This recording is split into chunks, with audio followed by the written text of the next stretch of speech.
Like Reddit's darkest corners. Let's ride.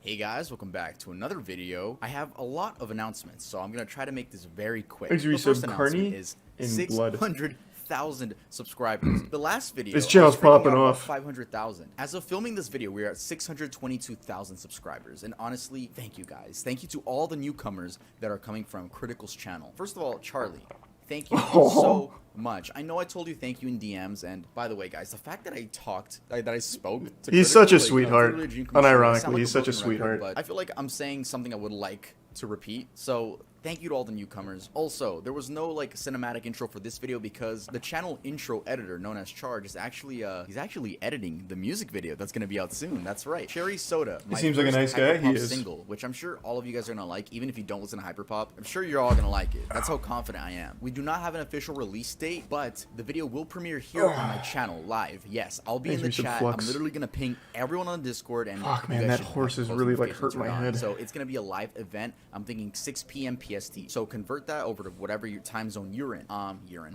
But seriously, it's gonna come. We've seen Carl H. Sure. So yeah. just keep your eyes open on that. It We might saw be that on one. the channel already, just like for the countdown thing. Hey guys, I want to let you guys know that I actually did an interview with Mocknix, and it's so extremely Thanks, Resub funny. Granny. I love this interview, and it's my first interview ever. So if you guys want to get to know me, make sure to check it out in the link in the description. And here's a little preview of what the interview looks like. Tough. It reminds me of Comedy Night. Subscribers. That's Guys, Mocknix is pushing P. Turn off that fucking sign. All bros, hit me up. Hit me the Get this man a collab with 100 Gex. Do they still make music? You could be right there.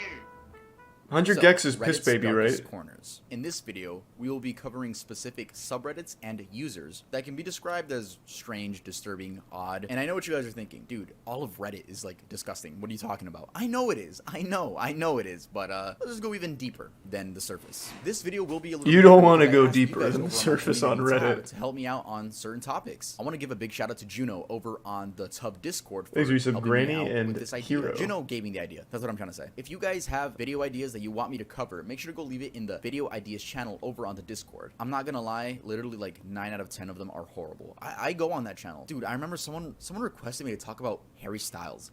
Like, what do you want me to say? The dark side of Harry Styles. Like, no. Harry no. Styles has So, probably got okay, some here's my fucked up official shit in his subreddit. People past. say my intros are long. Okay, if they're long, literally skip to where the video starts. That's why I leave chapters in my videos, okay? So, Does he? skip, I don't care. Anyway, let's get started with it. Oh, that's cute.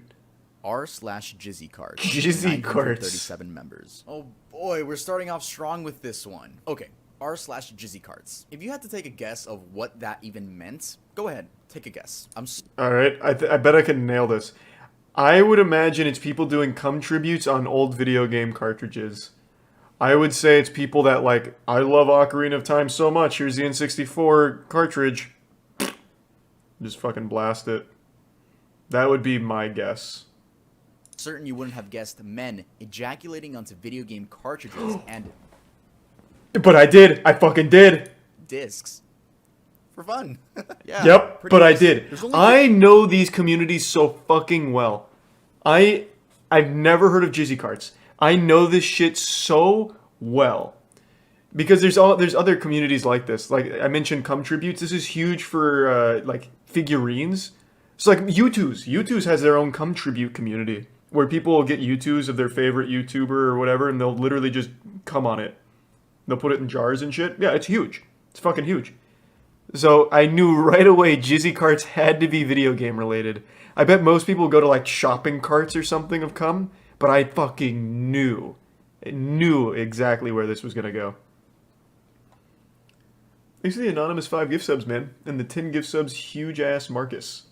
You guys like mods at Jizzy Carts or something? Yeah, hey, fuck yeah, keep up the good work. And thank you for the generosity. 15 posts, and the subreddit was created in 2012. The most recent image was posted 3 years ago. It's safe to say that this subreddit is dead. The images consisted of 3 different accounts, but who's to say it wasn't just one person with 2 other alt accounts? The comments mainly consist of people questioning the existence of the subreddit and, requests? The main user posting these images goes Oh, by I want to read the request. What did he want? If it wasn't Donkey Kong 64, they fucked up. That's a cool cartridge. Oh, better yet, Majora's Mask. That had the holographic. Good to see a rareware game being humiliated like this. I would shoot a load on Conker's Bad Fur Day, but I'm low on money at the moment. It costs nothing to ejaculate. Unless you have to put like a quarter in like a jar at your house like for every time you sin. I don't know what you mean. Or I guess like he has to buy the game. The main user posting these images goes by ISVP7, and by clicking on this account, we can see he's still active. By the way, just by browsing this account, I got like 5 other strange subreddits that are in this video, so shout out to ISVP7. User Snapped Fingers. All credit to Eudoxia Mysteries video on this. He made a 25-minute detailed Makes video. it a bit soulless in the prime Skelly. He's almost at 100,000 subscribers, and honestly, he deserves a lot more. So make sure to subscribe to Eudoxia Mysteries. Anyway, this is a case of a missing or dead Redditor. I obviously can't cover everything in this video because I'm covering these things in a very broad manner just because it's a list video. This story begins with the user claiming that they can see things that aren't actually there, like paranormal things, and that they were told by experts on Discord that they have to make a sacrifice. Experts on Discord, huh? In order for the interdimensional beings to leave them alone. Discord experts? Like... Yeah, that's what I said. The things they describe that's definitely a red flag. Dark figures of humans, adults, and children, spiders, snakes, and more. They also explain that they are against medication and refuse to see a doctor. This story is very similar to that of Worthless 319, which we already covered on the channel, so make sure to watch that after this video. Eventually, Worthless 319 was the video we watched. It's about the Redditor who claimed he blew his cock off to save the world with a gun. I'm pretty sure it was all a hoax. I looked into it further after the stream. I'm almost 100% sure that was all just a big, like, ooh, so edgy kind of thing. The pictures weren't even of, like, a dick that had been shot by a gun. It was just more of, like, a really deformed, weird wiener. I don't know how to describe it. But yeah, that was definitely not, like, a real thing. But the penectomy shit is real. There are people that do actually cut their cocks and all of that, but it wasn't that Redditor doing it. Snapped Fingers questions the reality of there being a hell portal in the Paris catacombs and explains that they're booking a flight to put an end to this. What are the Paris catacombs though? During the Gallo-Roman period, many cemeteries within the city limits had become filled to overflowing, resulting in unsanitary and unpleasant living conditions. The problem grew so much that by 1786, these cemeteries were being emptied for reasons of public safety, with the remains of about 6 million bodies requiring to be reburied. The only location with sufficient room to hold them were all the former mine tunnels 20 meters beneath the city. Thus, the former limestone mines. Someone got lost in the Paris catacombs and died. As the catacombs. So yeah, it's a I think there's like a YouTube video about it. Actually, go visit. Some of it is open to the public. You just gotta pay. So back to Snapped Fingers. Their last post on the account, which was 2 years ago, reads, "We'll be entering the catacombs in a few hours-ish," with another comment under it reading, "Also, I am very fast. I used to run track back when I was in junior high school. I can likely outrun any possessed people. I am excited to finally close this chapter of my life and shut that blasted portal off for good." Now, personally, I do think this person was suffering from schizophrenia. Or, I could be completely wrong. This could be someone just looking for attention. The thing with these Redditor stories... Most likely attention when on Reddit. We don't know. We don't really know. There is going to be one on the list where we do get an update. But for the most part, these are people that just never signed back into the account. r// coming on figurines. 35. That's what I was just fucking talking about. This is where they'll do like U2s, Marvel figurines, all kinds of shit. I was just talking about that. Yeah, this one's kind of popular. They go kind of wild. 0.9 thousand members. I mean, pretty self-explainable. It's always been a thing to nut on figurines. I can't even say that one. Wow. It's always been a thing to nut on figurines, especially in jars. Shout out to that. Yeah. Shout out to the My Little Pony jar. No idea why, but something interesting I found back about in the this Brody subreddit era. is that the owner God has rest a their soul. Patreon where you can enter for, quote, figurine giveaways. Yeah, there's 28 patrons paying monthly to get exclusive pictures and videos of a man nutting on anime figurines. Yo, he's probably got a great collection. Wow. Honestly, I just want to get all through They're some probably of not these there for the ones nut. quick. Or for the Let's collection. go over to the next one. r/inbreeding, 25.5 thousand members. When just fucking your family isn't enough. Their Okay. description reads, subreddit for posts about adult inbreeding, real or fantasy, porn or stories. AMA questions and Jesus answers. Christ. It's inbreeding related. Makes his Post it tier 1 here. play it Personal safe. experiences are encouraged and supported. The post consists of a lot of people's stories, and honestly, I can't tell if they're real or just fantasy. When loading up the subreddit, we can see that this community is quarantined. When a subreddit is quarantined, it means that it's dedicated to shocking or highly Thanks, offensive Resub, you will. content, and you must be logged in order to access it. So basically like a shadow ban. And here's a strange comment I found. Well, the whole subreddit is more than strange, but again, I don't know if these people are telling the truth or just having some crazy fantasy roleplay. Congrats, that's awesome. My mom and I are currently both pregnant with my dad's babies, and that's awesome. Here's another comment that I found, and it comes Probably from the not real. perspective of a daughter that's dating her father. My current status is mostly a girlfriend, but he still sees me as a daughter often. I'll get scolded if I'm not careful enough, and sometimes that's a turnoff for me. Lol. Rarely he uses the phrase, because I'm your father, Christy, and we end up fighting. Fortunately for me, he's very sweet and caring, and he knows me very well, and he even hates the thought of hurting me, so he always makes up with me the same day. Alright. /cum tagging, 2,000 members. But yeah, this was just the guys splurging on objects. Men splurging on objects. I mean, that's it. There's nothing more to explain to that. We have public trash cans, airport toilet paper holders, campus bathrooms. I and actually- doors. Yeah. So I don't know about cum tagging, but I do know there was a... I don't want to give too much away about the guy. I've talked about it before. We've talked about it before on the podcast. Used to have this thing where we talk to people from the Patreon podcast, and one of the people that was a regular is a U.S. soldier, and he was on a submarine. He was one of the nuclear subs. So in between his tours, he'd come on to the hangout with us, and he'd always tell us the stories about like the people on the subs to pass time will literally just like come on things in the sub. I don't know how real that is, or if it was just like his degenerate crew or whatever, but it's apparently like super common, at least on that vessel, because he would talk about it like pretty much every time he came back.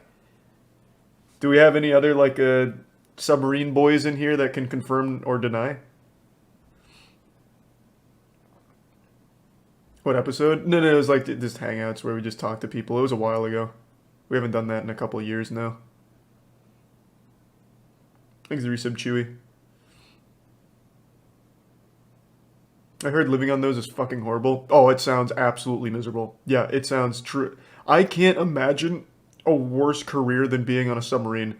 You can't leave it. You're confined to such tight space, and apparently all your friends are just ejaculating on everything. Sounds terrible.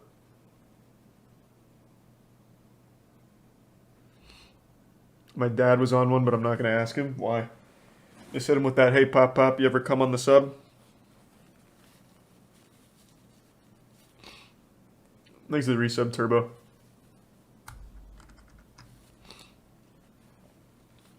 Sounds like the average frat house. Well, the way he described it sounded like everything a frat, like the worst parts of a frat house at the worst possible place. Seemed miserable. But yeah, apparently that's pretty common there. According to one guy that we talked to. That was the only guy we knew like that ever worked on subs.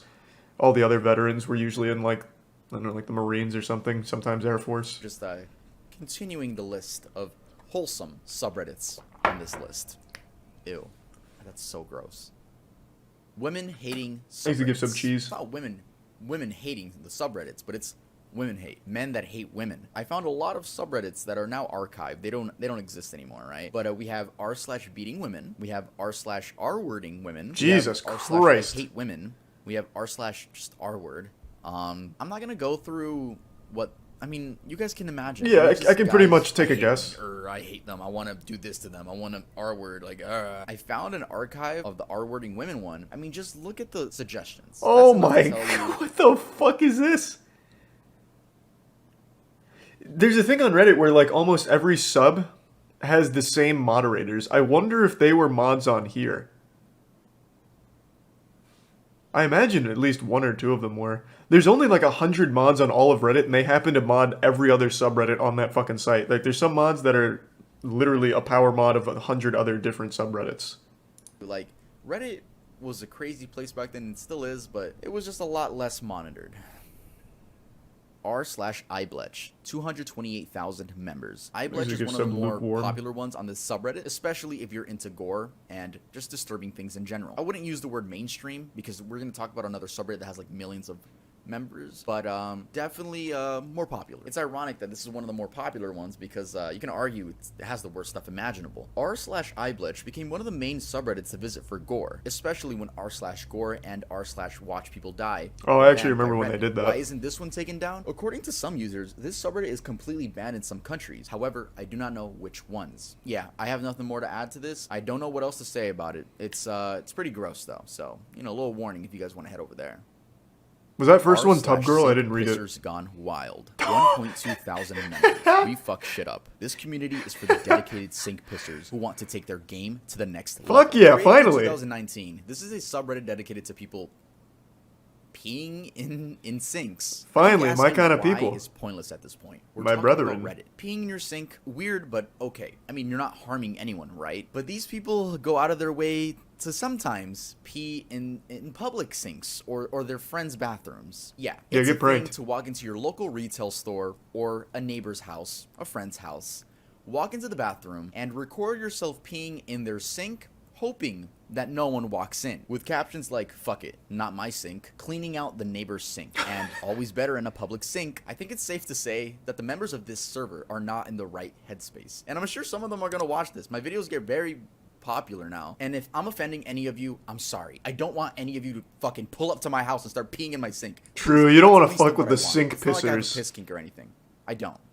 I mean, imagine going to a friend's house and then thinking, "Oh boy, I can't wait to take a piss in their sink and record it for." I'm sure everyone's pissed in a sink at Guys, least once in their reminder, life. Like, let's if you guys are not enjoying the video mince so far, Make words. sure to leave a like, and if you're not subscribed, make sure to subscribe. We've all been 2 or 3 User Bud Lights Condor deep, underscore 19 years salesman. old, An and extremely sad story. it's of a little Redditor's wacky. Last words. His account has since been deleted, but I'll be using screenshots that I found from a YouTube video, so all my sources will be linked down in the description. This user would make extremely depressing posts on multiple subreddits. I'll read some so Thanks you for guys good get sub, the Josie. idea of what this person was And battling. lukewarm. I'm just struggling to understand the meaning behind enjoying life. If it's just gonna end at some point, either abruptly with no warning, young, or slowly and humiliatingly with old age. What is a hug supposed to feel like? I'm genuinely considering just for the small chance that it will allow me to start life over. Further on, he goes to explain that he has a facial deformity due to his mother smoking while he was in her stomach, so while she was pregnant. He describes regretting pursuing engineering and is really going to go through with taking his own life. Then we get this Damn, that's post. sad. I lose. I am 25 years old. I have a degree. I have been actively searching for a job for half a year now, getting absolutely nowhere. I am a virgin despite efforts to not be one. I am poor. I live in the cheapest student dormitory in the city. All my flatmates are filthy and I don't feel comfortable in my own home. I may get kicked out any day at short notice once they discover I'm not Aw. a student anymore. I have no friends. My family has excommunicated me. I am born with a malformed face. This isn't exaggeration or drama. My medical records describe me as malformed. I am Well, this one's just objectively sad. hideous and will never be looked at with affection. I am r/oh come on 63.1 thousand members. 63.1 thousand. That's actually a lot. There's a lot of humans that have joined this subreddit. They describe themselves as a place to challenge others to come in unusual places, ways, and circumstances. You know what? I'm not gonna describe any.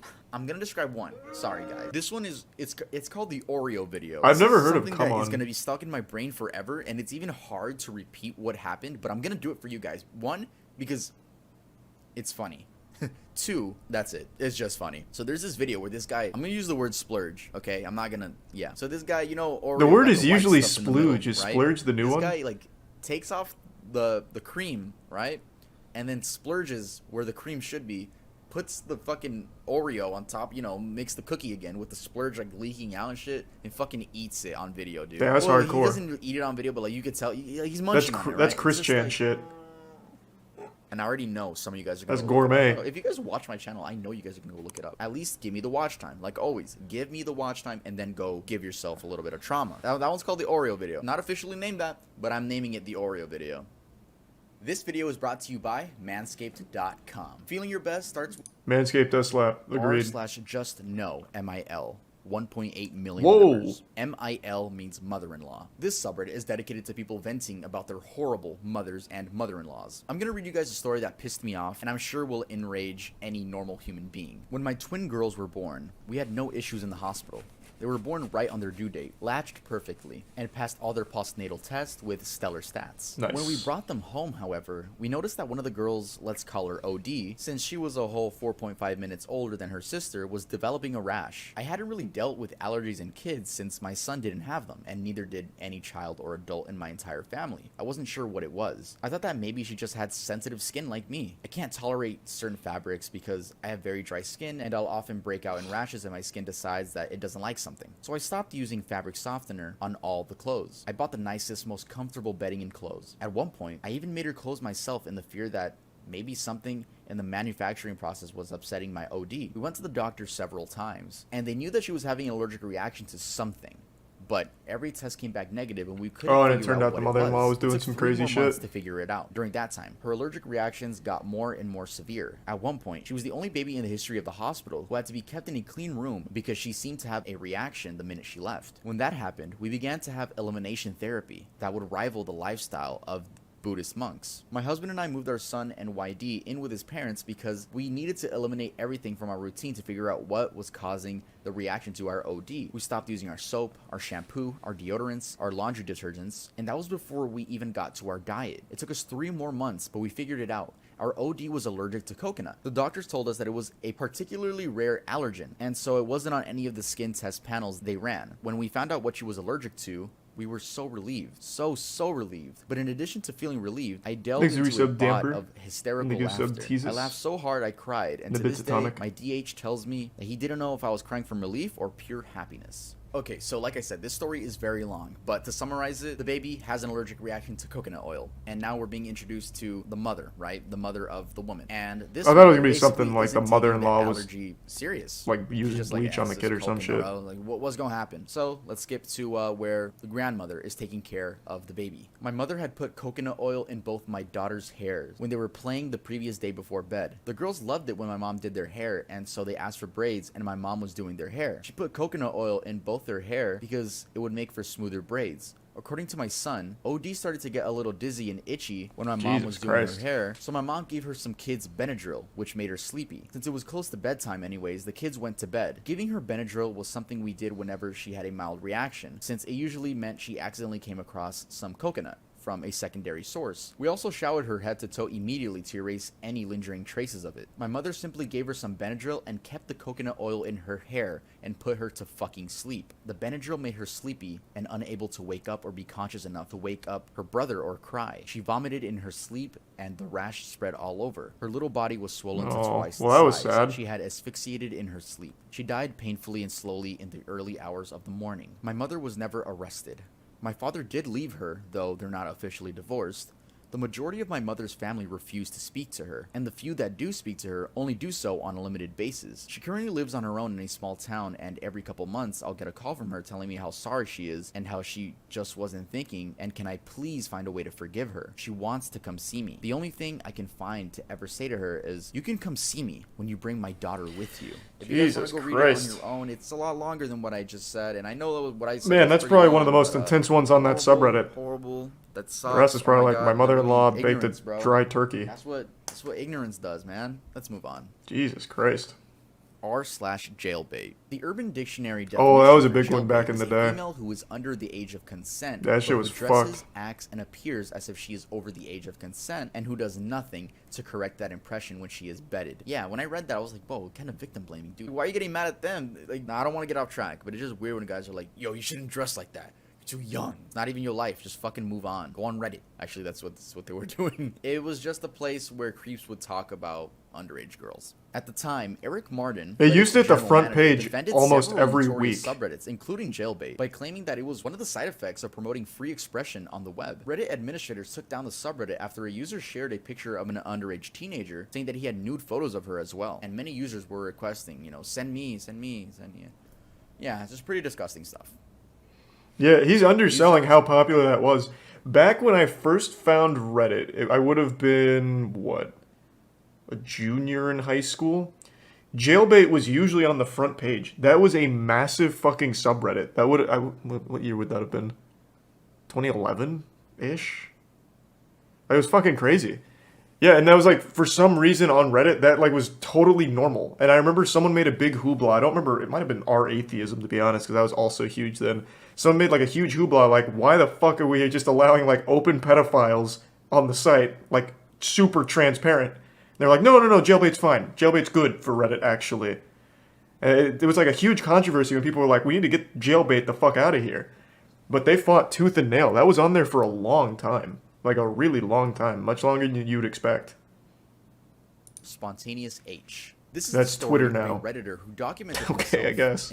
injecting heroin. I'll read the main posts. I did heroin yesterday. I am not a drug user and have never done anything besides pot back when I was a teen. Ask me anything. This is a little long. I've never been a drug user. I drink once in a while and smoked pot years ago back when I was a teen in high school a few times, and that's it. I'm 24 now, have a master's, and a well-paying This one's full-time fake. job. Yesterday, I was Usually walking the through personal Washington stories Square are. Park, where I pass every day, and there are always people looking to sell drugs. Not in the park anymore due to the cameras, but it is well known you can meet a dealer and do the transaction elsewhere these Thanks for days. some They damper usually and don't prime solicit drugs Sebi. to you unless you stop to stand around near one of them for some reason or look like you're looking for something. Yesterday, I happened to stop by a row of benches to check some messages on my phone when a dealer on the bench to my right asked me if I need anything. My life has been pretty boring the last few years, and I felt like I haven't really lived, taken any risks, or done anything crazy. So I figured, what the hell? Maybe I'll buy some pot. It's been a while. I said yeah, and after asking me several times if I'm a cop, he gives me his number and tells me to meet him at a fast food place several blocks away, and he will, quote, hook me up. Sleep I was well, blown away by man. the power of this drug and how orgasmic it felt. I never understood why people did drugs before and got so hooked on them, but now I see why. I have the urge to do it again, but I will resist and not do it, at least not for a long time. I understand the addiction potential and how someone could easily tear apart their lives with this stuff. Heroin is pure powdered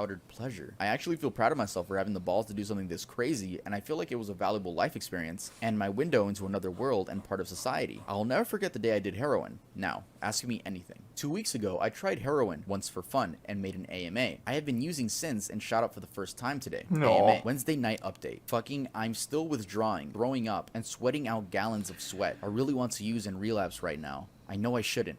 These urges are so strong and overpowering. No shot, Please these are help real. me if you Nah, can I before usually get don't chance believe to. the Fuck my life. personal I wish I was ones. trolling and this was some elaborate lie. I was doing everything right, have been clean, and somehow a rumor got out that I've been using, and my girlfriend found out. She basically broke up with me last night, but is now putting that decision on hold. I have some serious unrelated business/work I need to attend to in 2 hours, and I don't know if I'll be in any state to be able to be ready. I can't stop crying. Fuck heroin. Fuck my life. I guess I don't need to say that since heroin pretty much fucked my life for me in under 2 weeks. I just want to die. I am a patient in a psychiatric hospital. I was also technically dead last week. Ask me anything. Well, you guys will be Thanks happy for to some know Twista. that this person is actually still alive. Even though this all happened about 12 years ago, this user actually came back 4 months ago with an update. It's been a while. This is not an AMA or anything exciting, really. I saw a disturbing and sad post about an opiate overdose on Easy tier Public one Freakout slang. and was reminded to try to Is it log totally in fake? and check Yeah, this. I guess probably. it's been over 3 years since I checked this or posted anything. I find this Reddit account pretty overwhelming. I'm just posting to let people know that I'm still alive, clean, and doing well. Thanks to everyone who reached out in messages checking in over the past few years, and sorry if I can't get back to you. Here's another comment with more details where he responded to another user. It has been coming up on almost 11 years since I have used heroin, any hard Thanks for drugs, or knifing. alcohol.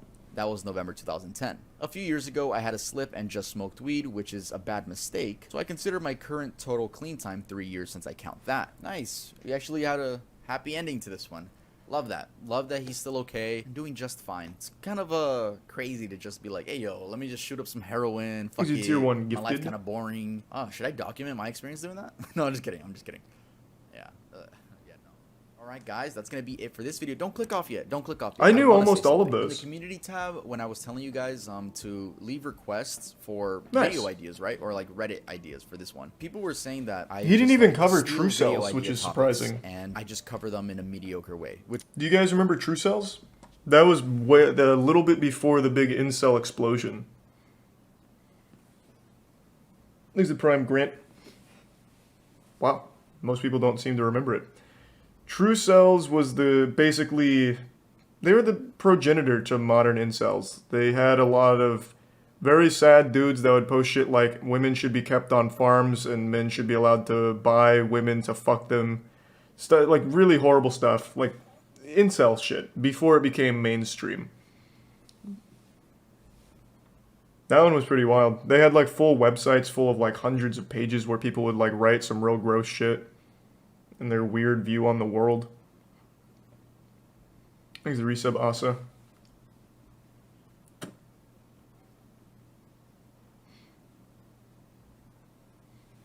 Pre or post Elliot Rogers?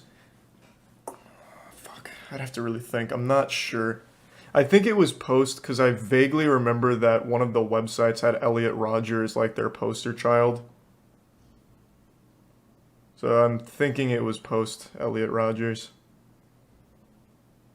Yeah, it was fucked. Thanks to the voice crack, the resub Shoof and Cypher.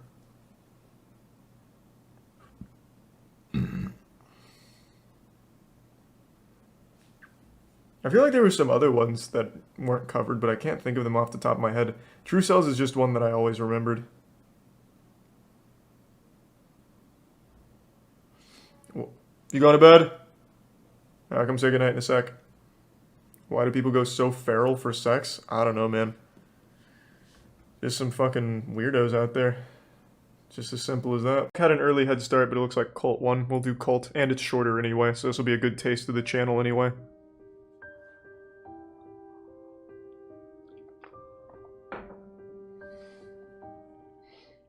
It goes without saying, Thanks to the Prime cults are Smooth. infamous for a very good reason. They are known to indoctrinate people, manipulate them, Mm-hmm. and use them as a collective for the goals of an individual cult leader or a harmful belief system. In many cases, they target individuals that are very Thanks to the 5 gift subs, vulnerable because Gaming they're Legacy. generally more likely Resub to Nuke look and for Ghostly. leadership. Desperate people tend to look for desperate answers and tend to not use their better judgment. Take, for instance, the story of the miracle mineral supplement that claimed to cure just about anything. Hey, from I remember Alzheimer's to that. Autism.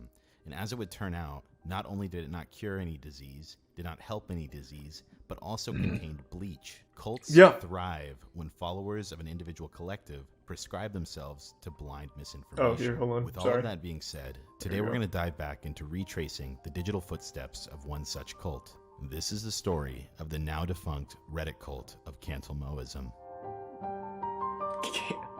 I've been on Reddit since day one, going from Dig to Reddit, and I've never heard of My encounter with this bizarre Cantelmoism. topic first What started the when I was looking fuck? for more internet mysteries to do videos on, and I was on another popular subreddit called the Reddit Bureau of Investigation, and I found a post that read the following: Thanks to super Prime unusual Soul. subreddit where every Give post sub is Roberto. gilded an absurd amount of times. Here is ISS Gold, the subreddit in question. I'm pretty positive they're all bots, but why circle jerk thousands of dollars into gilding onto these posts for no reason at all? There has to be So some they're a reason Reddit why. gold At the time I had cult? first checked out this That's subreddit, cute. it was still up, but as of now has been made private. In a nutshell, there were Thanks countless to Tier posts 1 on this Elite. tiny subreddit that contained a vast amount of Reddit gold and silver. At first, it appeared like some sort of test subreddit, something very similar to the YouTube channel WebDriver Torso. While I couldn't Thanks find to any some proof this was a test Crabio and subreddit, Yeet what I did Yang. find out from a Soulless. comment was what led me to this topic. A user had commented that this could have a possible connection to r/Cantelmoism, which dropped me right into one of the most interesting I stories like the name. I've ever come across on Reddit. Trying to access Sounds like some old Middle Earth shit. r/Cantelmoism, you'll notice that the entire community has been banned. What's interesting here is that Reddit actually took notice of this community and banned it altogether. Keep in These are mind fine there's new an subs. Collage. r/Scientology subreddit Or that is collagen, wide excuse open. me. So what was Thank so you, bad collagen. about this one that Reddit had to take action? I will note the reason for this subreddit being banned is listed as for being unmoderated, but I highly doubt that, as you'll soon learn more details. If you trace this entire situation back, this all starts with a Reddit user by the name of Chris CGC, whose real name is Chris Cantelmo, who became notorious Hey! on Reddit for giving away upwards of $70,000 Goddamn, in thank you, Reddit Tier 1 badges, Craig and the which was 5 gift subs calculated again, by his own Phantom. mods Thank you, on Phantom. his own subreddit. If you look into this guy's background, you'll learn that he owns a medical company called GL Sciences, as well as a few other companies in the past. Very for which he successful made quite a Redditor. bit of money. Just to make sure, He if must you're use unfamiliar with r/Finance. Reddit badges, they're used as gifts from one Reddit user to another and are displayed on posts. They are usually given out as a good job award for being particularly funny or helpful. Reddit Silver is the cheapest Reddit badge you can put on a post. The next tier Embarrassing. is Reddit Gold, It's which gives garbage. you 1 week of Reddit Premium. Yeah. Lastly, there is Reddit Platinum, which provides 1 month of Reddit Premium. If you're unfamiliar with Reddit Premium, you sub essentially it is Aftershock, just a you sub membership Doggo, that you unlocks sub a variety of features with Anarchitect. Reddit, including the option to turn off ads. Prime Moving Loan. back to Chris CGC, he became well known, as I said, for randomly gilding posts on the r teenagers and r/dank memes subreddit. Keep in mind, this guy clearly targeted a younger demographic by going for those subreddits. For example, in this individual post, it would cost about $350, which features 69 platinum badges, and Oh, he's an epic 69 months of memer, Reddit big Premium for the man. user who posted this. This was Imagine common fucking behavior CEO for being a Chris, as he memer. would basically be handing out money every single Okay, that's day. Elon Musk, In actually. fact, Never this was mind. even so common that they created an entire subreddit called Children of Chris, dedicated to people who were gifted gold by him. At first glance, Thanks this for 5 seems gift subs, entirely All-American. Good to see you, harmless. man. This guy was being generous with a lot of Appreciate money it. and was reported to be spending thousands of dollars a day on gilded Reddit posts. As you can imagine, many people didn't have a problem Thanks with to getting Resub free Rich. Reddit premium memberships, and it got to a point where people would just pass this guy's name around and say, "Message Chris, he'll send you gold." As I said, at first it seemed surprised I've rather never heard of benign. this. It seemed like this guy simply had a bunch of money to go around and was willing to pull stunts for the sake of entertainment. But as time would go on, he would reveal the actual motive behind these gilding sprees. As a result of this guy gilding almost any post that was in his way, many people were curious about the man behind the gildings. A lot of people looked up to him because he you was gift very subs, Phantom. generous. Thank you. However, in an interview done by Insider Meme Trading after he gained some attention, Insider he's questioned about his Meme motive regarding the Trading. mass gilding sprees, to which he responds saying he wanted to get the message Actually, out cool name, that not gonna lie. DMT cured cancer. In case you're unfamiliar, DMT is an incredibly powerful Holy shit. hallucinogen. DMT, or dimethyltryptamine, has been studied in the field of cancer. However, there is no consistent peer-reviewed evidence that would suggest this in any way. And let's be real my God, here. what is it? If a What is cure it? for cancer was found, do you think a guy would have to do a publicity stunt on Do they Reddit, also use spending that for joint thousands of pain? dollars to get the word out? In the months to Give come, me 1 second. Hold on. Sorry to pause, but I need to look that up. DMT. They also use that for joint pain, don't they? Let me see.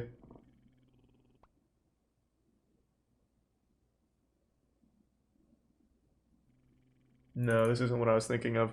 I remember a couple years back, I knew a guy that was peddling hard for some, like, really pseudoscience-y liquid jar-ish shit. Like, it looked like what the xenomorphs were born out of. And it was dimethyl something. I remember that, which is why it started to, like, fucking Winter Soldier me there for a minute. And he was like, this'll work, this'll cure your joint pain, inflammation, might make you taller, it's gonna make your beard more full. DXM? Maybe. Thanks for the hey socks. Good to see you, man. Thanks for the 5 gift subs, socks and lich. Jesus, you have the generosity tonight. he still Goddamn. found some notoriety and started Sounds to like gain a following HGH. as a result of his generosity. No, And something I no. want to note here, many of these followers were not in it for the sake of his teachings, however, they were a byproduct of being around him. Nonetheless, a portion of people stuck around and did listen to what this guy had to say, and Thanks there to are Prime former Jordy. believers Resub of Triakis, Cantamoism. Robotits, And and as gift time sub went Fairy. on, and through the Resub help Mist. of Cantamoism Exposed, a subreddit we will get to, many people started to outline the potential symptoms of a forming cult. As I said earlier, looking back on this situation is I highly incredibly doubt it's like a difficult, real as all cult. the original threads surrounding Probably just the an r// updoots to the left. Cantamoism Thanks for the subreddit gold, have been stranger. deleted. Not to mention, Chris CGC himself was also banned from Reddit. In fact, Chris has been banned more than once. People collectively created a comprehensive list of alternate accounts that Chris was creating, and most Thanks of to them Prime are banned. Jack. What Jock. remains is a Resub subreddit T-Bon. called Cantamoism Exposed, in which we get a full understanding of the situation. The sidebar of this individual subreddit Thanks to reads Prime the Game Boy. following. Cantamoism is a cult of personalities centered around Chris Cantelmo, who came to prominence on Reddit through his mass gilding sprees. The cult espouses a form of psychedelic New Age pseudoscience, ranging from innocuous beliefs to dangerous self-harm. Oh, okay, It's okay. targeted members of r/teenagers for recruitment. We are here to aggregate information about Cantelmoism and help people make informed Thanks for decisions resub, to Mad avoid Dog. further recruitment. Among the pinned threads in the subreddit, we find one called Outline of Initial Concerns with Cantelmoism. Here we Thanks learn for resub, quite a Bizarro. bit about this whole fiasco. The thread reads the following. I'm interested in whether or not any true cults have ever emerged on Reddit. I've been following Chris CGC and his sub Cantelmoism. I started no out fap. participating for the awards. I had 5 years of premium after a few days of participation, but once I had more than enough gold, I continued to participate out of interest for what is the strangest, most cult-like sub I've ever seen. Today, it is starting to get more renewed interest by the Reddit community. As a leader, Chris CGC has been suspended by Thanks Reddit to for 3 resub Sleeps days, and Nathan. and it was mentioned in a popular and just deleted Ask Reddit thread described as a really weird cult-like subreddit run by a guy who gilds literally all the posters. He talks about how he has terminal brain cancer and that he's cured it with DMT, and believes DMT can cure literally everything, and the users seem to agree for some reason. My personal take is that he's a schizophrenic, but I have no proof. Or Without just a going into too scam much artist, what do you depth, mean? Here's a few ways in which it seems like a cult. Mind-altering practices such as meditation, chanting, Thanks to speaking in Resub tongues, Pablo and Tier 1 renunciation sesh. sessions, and debilitating Resub work Y2K. routines are used in excess. Perhaps the main tenet of the whole cult is that DMT is a perfect and godly substance with no bad effects that everybody should be using, and that it cures cancer and AIDS. In Wow. fact, he has gone as far as saying that radiation and chemotherapy are torture and make patients worse, not better, which is extremely dangerous advice to people who have cancer. He has also urged his Damn, did followers Chris to talk stare to Steve directly Jobs into or the sun something? every day, Is he saying that responsible we've for been that? tricked into fearing the sun to make us dumber. The leadership induces feelings of shame and or guilt in order to influence and or control members. Often this is done through peer pressure and subtle forms of persuasion. This is a textbook and egregious example, especially when it turned out that the user YonZZ didn't actually do anything wrong and the cult members refused to accept it. The group is elitist, claiming a special, exalted status for itself. Its leaders and members, for What? example, the leader is considered the Messiah, a special being, an avatar. No of the fucking leader, way. All because he was his own gifting special Reddit mission to gold? save humanity. That's like Here's just how he spitting in your described face himself and to then the wiping it government off. while he was Reddit gold is proselyting in his useless. sub. The leader Chris he Truly deceived is useless. constantly referred to as God. He believes that he has special Hold knowledge. on, I need to look at what does Reddit Gold do? Doesn't it just grant you access to the Reddit Gold lounge? Like, who cares? So you hang out with some pretentious douchebags? Like, does it do anything else? Let's see. What is Reddit Gold? Rewarded the post. What can you do with it? Here we go. So you get a week of Reddit Premium and 100 coins you can use to give someone silver.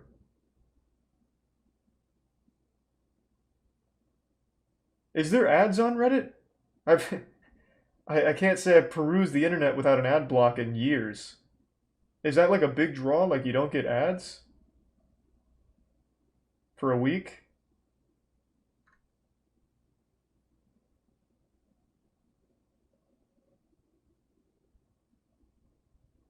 Oh, okay.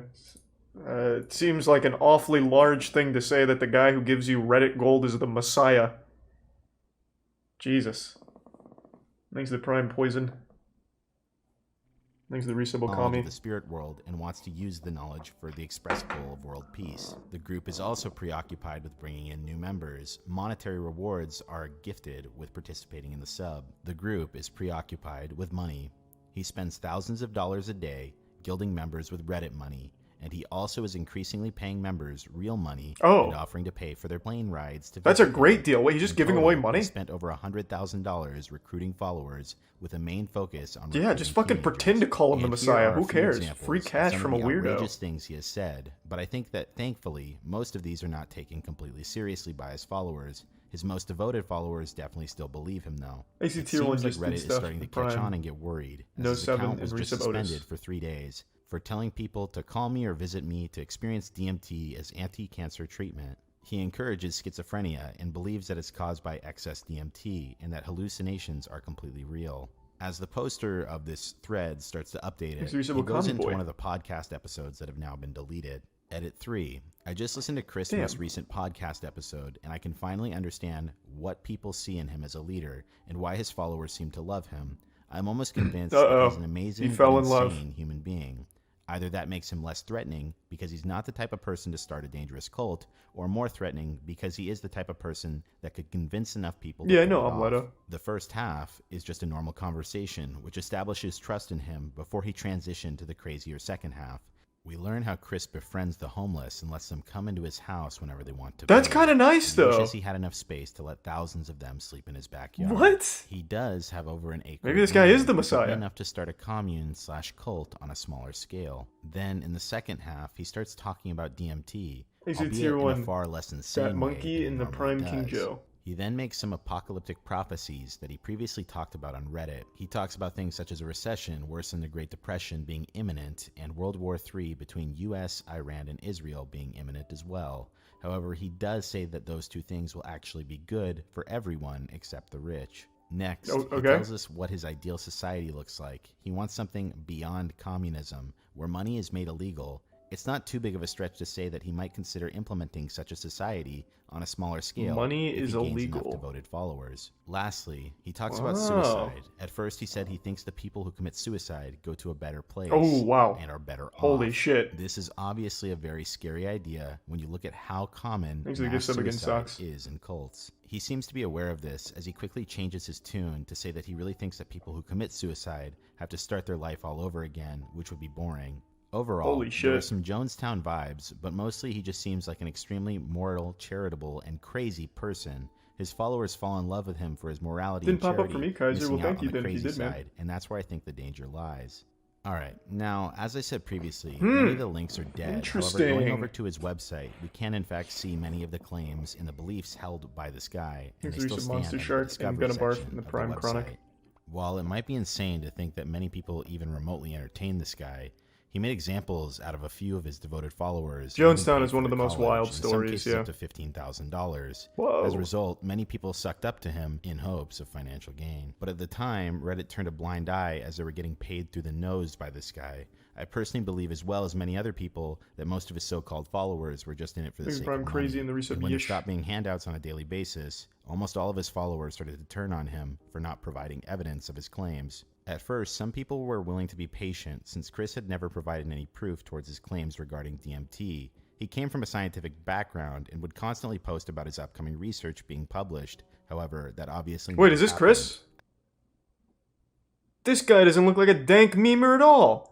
Looks like Tom Hanks in character. I thought it was going to be a young guy. Cult leader my ass, Grandpa. At another point in Ew. time, one of Cantalmoism's main Give me back followers that got a Reddit restraining order gold. from Chris, which led to him getting doxxed. This led to death threats for leaving the group, and ultimately this situation was starting to spiral. Later on, death threats would flood into basically anyone critiquing the group. However, many people noticed that in many cases, it Thanks for was the just resub, Mo. Chris on an alternate account. In an effort to keep some of his followers on the hook without any financial incentives, Chris became desperate and would make alt accounts pretending to be news Exactly, outlets, witch stating doctor. that they were working on a story about his research. However, obviously people saw right through this. Up to this point, even the most devoted followers started to not be able to turn a blind eye towards his childish behavior. In many situations, he resorted to name-calling like a 5-year-old, and in other cases, he even me told read the one. person with cancer that he was an idiot. As a result, his own subreddit turned against him. It read the following: "This is a place for a very mentally ill man named Chris Cantalmo to post his craziness. Please get this man help and don't support him. He has no money left, no family left, and nothing good in his life." Damn, Chris, fucking blasted So that on your leads us own closer dank to meme. today, where around a month ago, this Reddit community as a whole has been banned. I can only imagine because Reddit wasn't getting paid off nearly as much. While Chris still remains online on his other platforms, he's still trying to recruit members in person, but his digital footprint still remains. I wanna check out Even that his channel. own Discord turned against him, and one of his top followers has now taken over. From an outsider like myself, looking at this entire situation, in my opinion, Thanks for the I resub, Mo. definitely see how this seems quite premeditated. I can see the angle a lot of people have mentioned Maybe regarding this guy MacGyver. being mentally ill as well. However, it seems like from the very beginning, this was calculated towards creating a cult. This guy comes from an educated background. He graduated from Yale. He set up a website. He targeted impressionable people, and he used one little sliver of attention and was vindictive towards anyone who didn't agree with his beliefs.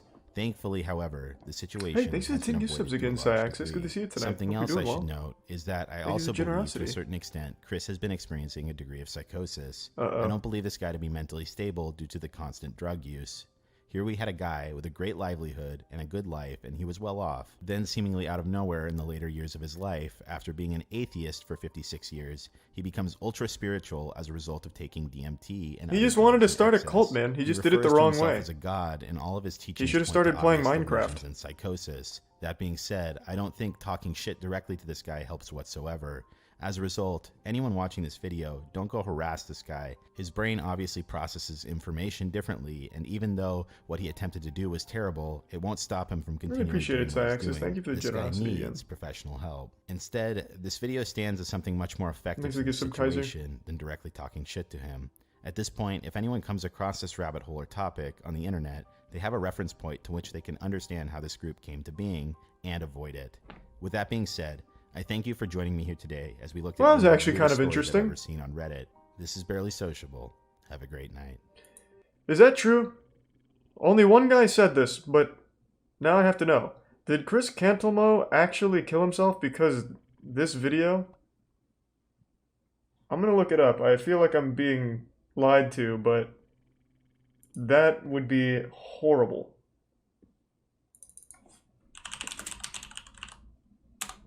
Let's see.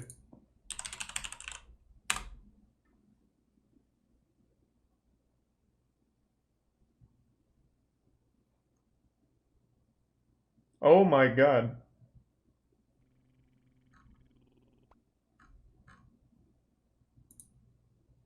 Wait, that's real. That's fucking awful.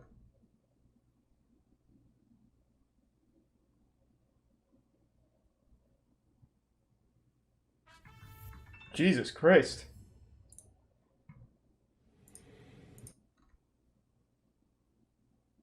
Yeah, that guy wasn't lying.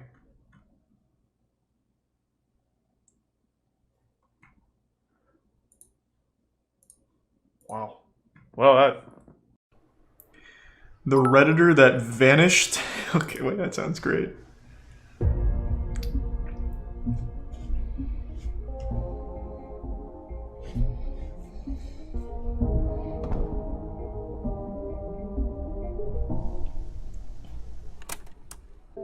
The variety of daily users from all walks of life congregating on one single public Thanks, Resub forum Eddie. has created a sense of community that's Even. nearly unmatched in the current online landscape.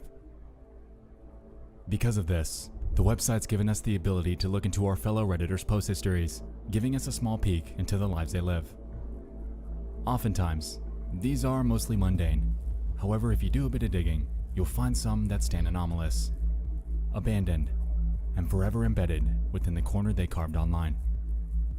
That's deep. In 2017, That's deep. a user named Flip made a post explaining that they're eager to try out a drug by the name of Datura. While the initial response was greatly against it, Flip ignored I the have advice no idea and what that did it is. What the anyway, fuck is that? creating disturbing update Here's a Prime comments 7. and leaving behind baffled onlookers that feared the worst had happened to them. This is the story of Flip. If it's bath salts, then he probably just went to Florida. He probably took Our that mystery shit begins and then on the immediately went to Rslash Florida to subreddit. get more. I solved the case right away. On the night of April 17th of 2017, Flip would jump in with the simple question. Finally got my hands on some Datura. How much should I take? Their post reads the following. Hi guys. I finally got some Datura to try out. I'm free tomorrow and have the house to myself, so I'm really excited I get to it- try the effects so it's of not this bath salts? plant. I have around 60 seeds, some dried flowers, and leaves. How much should I take for a nice first-time trip? I was thinking of crushing up X seeds and making tea with them. Drink the tea and smoke a couple of leaves while the tea is starting to Damn, this guy's got it figured out. What the Would fuck is 15 this? seeds be enough? Very classy. Sources on the internet tell me a regular dose is around 10 to 20, but I've seen some talk about over 30 seeds. Thanks guys. It's close to acid. Okay. It could have Not permanent close to acid at lifelong all. effects and can- Okay. Before I continue, how about I just look it up? So that way I can be caught up on what the fuck this is. Chat has no idea, so I'm just gonna look it up. Because I've actually never heard of that, which is surprising because I know of like every big drug. This must not be a very popular one. It's a poisonous plant, also known as devil's trumpets. Devil's trumpets. Okay. That's pretty fucking wacky sounding. Yeah, it looks like it's a psychedelic. cause death. A user named Rect recalled their prior experience with Datura, claiming that they're still scarred from it in hopes of deterring the OP from giving it a try. I bought 2 Datura inoxia plants from a local Seems to be some greenhouse. Cam-Bam, ate and smoked both of GMB, them and Krusty. over the course of about 2 weeks. I never noticed too many effects initially. Dry eyes and mouth, hot flush skin, rapid heartbeat. But I was 100% in a state of psychosis that whole time and for about 2 weeks after I stopped using it. Like someone here said, it's a deliriant, so I wasn't even aware of how totally fucked I was. Wow.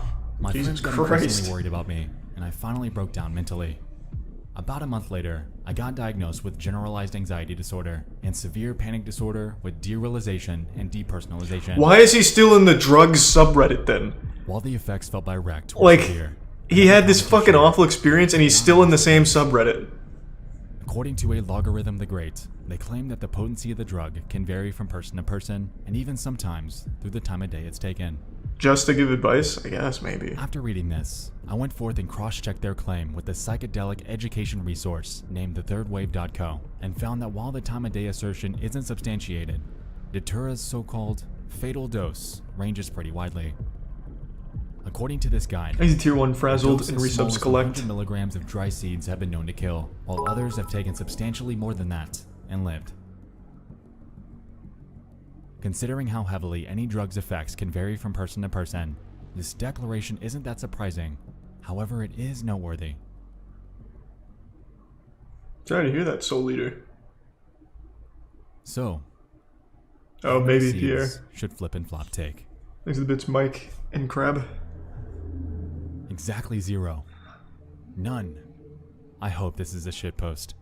Good luck and report back, please. Best effects will be achieved by doing none of it, I believe. Throw that fucking hell in the garbage. Wow, this is actually a pretty supportive subreddit. Unanimous. Let's see how they took it. Huh, not bad. Update. We did it, Reddit. I've crushed some seeds, around 15 to 16, in my mortar and put them in a glass of water. I've added some lemon juice and sugar to mask the taste. I'll just have to roll my joint with the datura leaves, and I'll be set to go. I've decided I'll be sipping on the tea and slowly smoking the leaves until I feel the effect is strong enough. After this, commenters were questioning why they'd subject themselves to such a dangerous substance. They were wished good luck and were given advice for the phenomenon that they were about to experience. For Flip and Flop, it was the point of no return. The train left the station, and they were on a one-way track to the inevitable consequences. It turns out transcended. Became this ascendant being. He can now shoot lightning bolts from his dick or something. He is It was at this Datura point now. that commenters were tuned in. Thanks for the gifts of Mike. Everyone knew what was about to happen. However, hope for the best remained abundant. Remind me posts, well wishes, and questions on an update flooded the space. And, at least in that Thanks for the moment, gifts of Bailey. all eyes were on the OP. 5:55 in the morning, Never even heard of that, Sentient. April 18th of 2017. Thanks for Prime Max. I give you the 10 though, Google.com, Sentient. How normal again stopped now. Oh, this is definitely like a shit post. Needless to say, everyone's concerns were validated. However, it was good to know that the OP was still alive. Nah, no, this is all a The stunt. replies here were mostly well wishes, with a clear mood of apprehension. A user named Emilsko pled for the OP to reply to the thread when things became normal again, and another named Pest P gave their 2 cents on the matter as well. There unfortunately aren't any guarantees. This feels very fake now. 5 I'll let it in ride, the though. evening. Nearly exactly 12 hours later.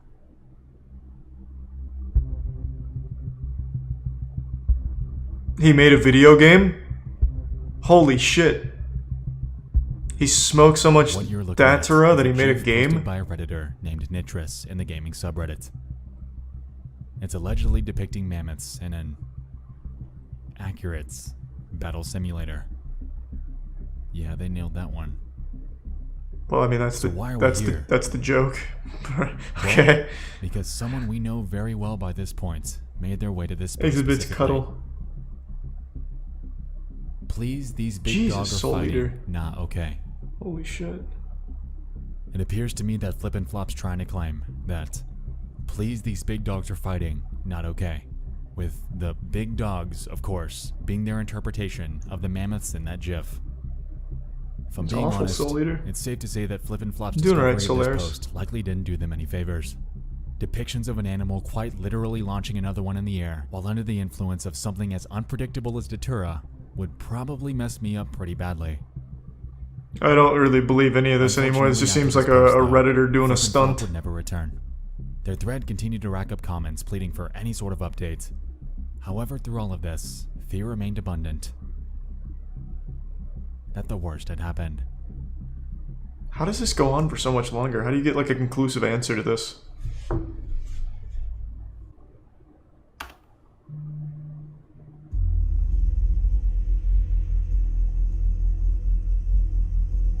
Sadly, most of the search results surrounding the username Flip and Flop aren't useful. I was hoping to dig up accounts that they might have Thanks to the big migrated to tier on other 2 websites, but Malarian it frustratingly didn't dictator? obtain much. Thanks to the big tier 2. Scouring the surface web is an uphill battle. We can find a considerable amount of posts asking about him. However, concrete answers to that are non-existent. There was a Flip and Flop with 1P account I found that could have been a potential lead. However, considering that the last post they made was 8 years ago on the NoFap forum, it's needless That to could be say him. that I was only left with dead ends. Well, I don't know about that. Speaking of dead ends, the following is a list of accounts and their current status I found on other websites with the name Flip and Flop. Imager, dead. Facebook, dead. Oh, I can feel Stumble a shit Upon, coming on. Dead. Photobucket, dead. Reddit, dead. He threw some pyro. Closemaster, doesn't work. Taringa.net, dead. Babyblog.ru, What? this is getting weird, but dead. I'm sure you get the picture by this point. The name is surprisingly common, and the results increase tenfold once you factor in the other spelling of Flip and Flop. Brute forcing our way into tracking this person down is only going to result in wasted time and a massive headache. Maybe So really. I'm going Thanks to for the pause five. my search here and pivot my focus towards the actual drug he took because my curiosity's peaked. What even is Does he Datura? take it? How serious really is it? And is it actually as fatal as it's made out to be? To answer this, I made my way to a non-profit educational resource by the name of arrowit.org that specializes in providing information about various psychoactive plants and chemicals. In their entry about Datura, they claim that it's a woody-stalked, leafy herb growing up to 2 meters. It doesn't look Produces like a spiny scary seed plant. pods and large white or purple trumpet-shaped flowers that face upward. Most parts of the plant contain atropine, scopolamine, and hyoscyamine. It has a long history of use in both South America and Europe, and is known for causing delirious states and poisonings in uninformed users. This definition got me curious on the effects of atropine, scopolamine, and hyoscyamine, and so I dug a bit further. According to Arrowid, these are known as tropane alkaloids. So is this whole video about a guy that likely overdosed? Including disorientation, confusion, Or is there like... Oh, I'll just let it hallucinations, ride. delusions, panic, and more. Furthermore, the resource states that in this class of hallucinogens, namely, I think it's users still are, very quote, likely fake to begin absolutely with, but yeah. convinced that the hallucinations and delusions are, in every sense, real and may attempt to interact with them. This can range from amusing to dangerous. This almost leaves me to wonder what kind of experience Flip and Flop had. Thanks to since the they gift can sub, vary Soul pretty Eater. widely. Thanks to the bits As num we know num. by this point, an update from their aftermath is non-existent, and at this time, we have yet to gather a detailed, first-hand account about a Datura trip. So what is it really like? A user on a website named steamit.com shared their story about 3 years ago. In their post, they claimed that they had taken about 8 dried seeds and were eager to experience the effects. After doing so, however, they were immediately met with extreme thirst, causing their, quote, mouth to dry up in a horribly scary way. The dose in which you get active effects is extremely close to the amount needed for a fatal overdose. Following this, they share Kinsama's in detail prison? God damn what it. it was they went through. After about an hour, I felt a weird mix of euphoria and dysphoria. It had a bizarre sense of fun to it, as reality and imagination blended to form one. It gave me a very trippy feeling, which was at the time chilling and scary. After quite a long time, maybe 2 hours, I felt poisoned as I can't remember how I acted or how I perceived the world. I'm not exactly. really into this one, man. Felt If like there's I was only dying, 2 posts honestly. to go off of, there's I no was quite conclusive aware of answer. that. Everything felt surreal and I definitely had some weird more just like a hallucinations, warning which against it. at the time felt realistic and normal. And the creature became outrageous. Is that how it ends? It almost seemed like too perfect of a storm. Like the perfect storm. About the fatal dose being incredibly close to the one in which you feel the effects, combined with the possibility that Flip and Flop didn't have anyone with him Thanks, to make sure Resub he was Dog. okay. It all seemed like the perfect storm of what not to do when trying out a substance for the first time. As a matter of fact, in some ways, it almost seemed... Here, I'll give you a hint. Yeah, let me hear the hint. The profile was created on April 17th, the very same day that their one and only post was made. Being entrenched in the world of internet mysteries, observations like this stand out to me like a sore thumb. It appears to me that this account was made for the sole reason of discussing their story about trying Datura. While, sure, they potentially could be separating this from their personal accounts and life due to the taboo nature of something like this, it unfortunately discounts the validity of their entire account. Furthermore, Oh, the he fact gets that the they same used a conclusion. Turmoil profile for this post explains the lack of other social media or forum handles with the name Flip and Flop existing online. Without any sort of hint at their location, their main account, or their interests, tracking down the actual person and cross-checking a potential case record is impossible. Now, don't get me wrong here. While I'm entertaining the idea that this could be fabricated, the sequence of events that took place lend credence to this being real. What?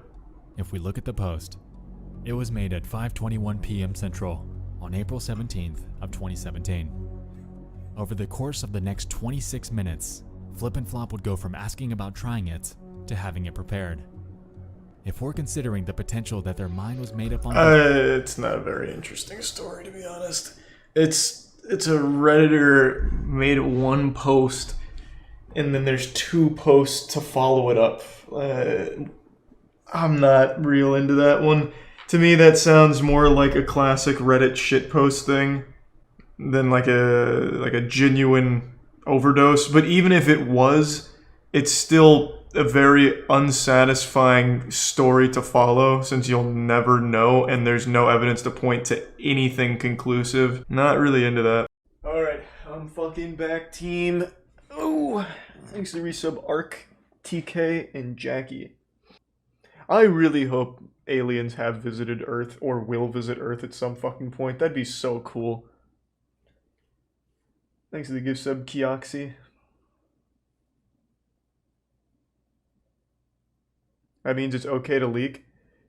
I'm still not going to give away the guy's info, but yeah. I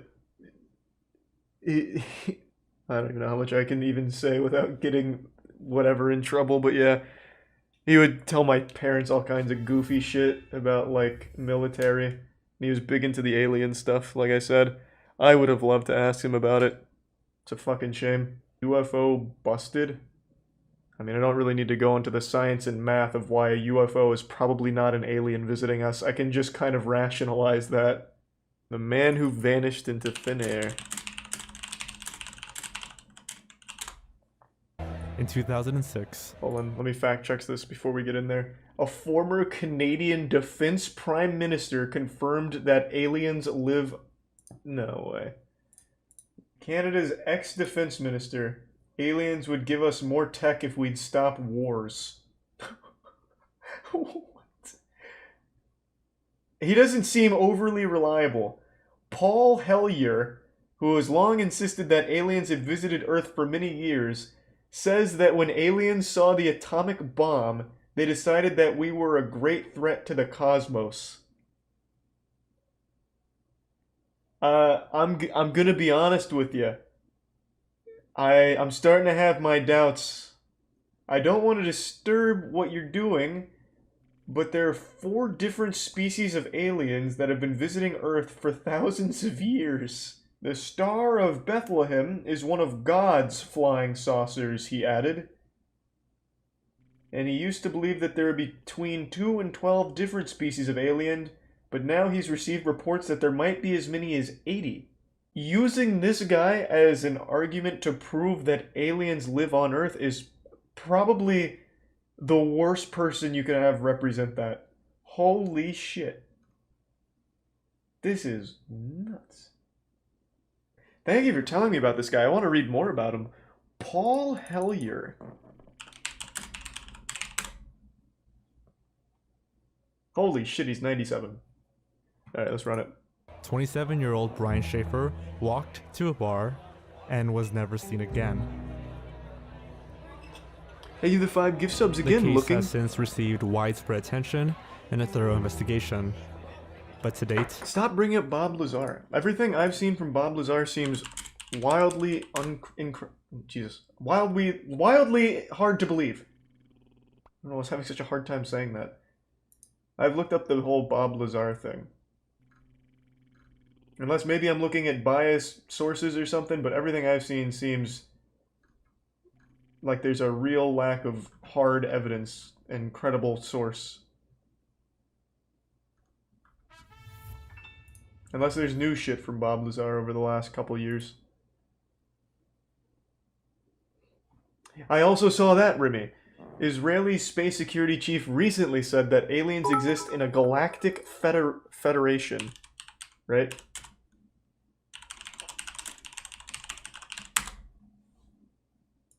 Yeah, the former Israeli space security chief says extraterrestrials exist in a galactic federation. Oh, I don't know why I keep fucking up that word.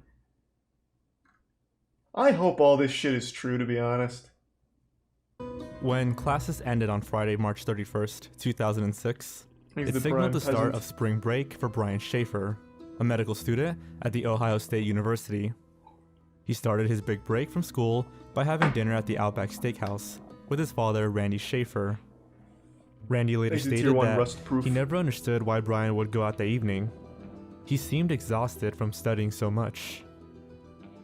After dinner, Brian met with his friend, William Clint You believe Florence, cursed milk, but not Bob and they Lazar? I celebrated never the believed start of cursed spring milk. break I was asking like for the any college science student behind would. it.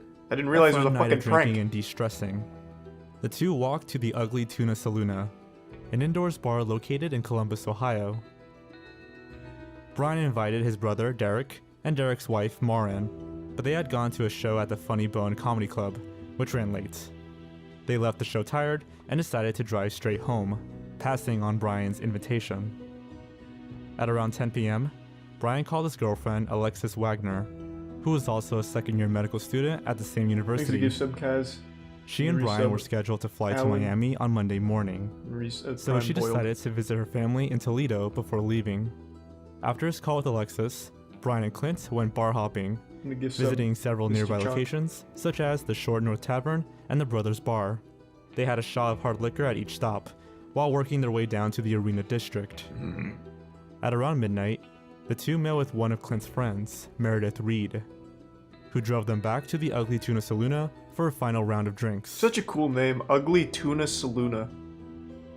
Sounds like the worst place At to get around drinks. 1:15 a.m., security footage captures Brian, Clint, and Meredith making their way up the escalator to the Ugly Tuna Saloona.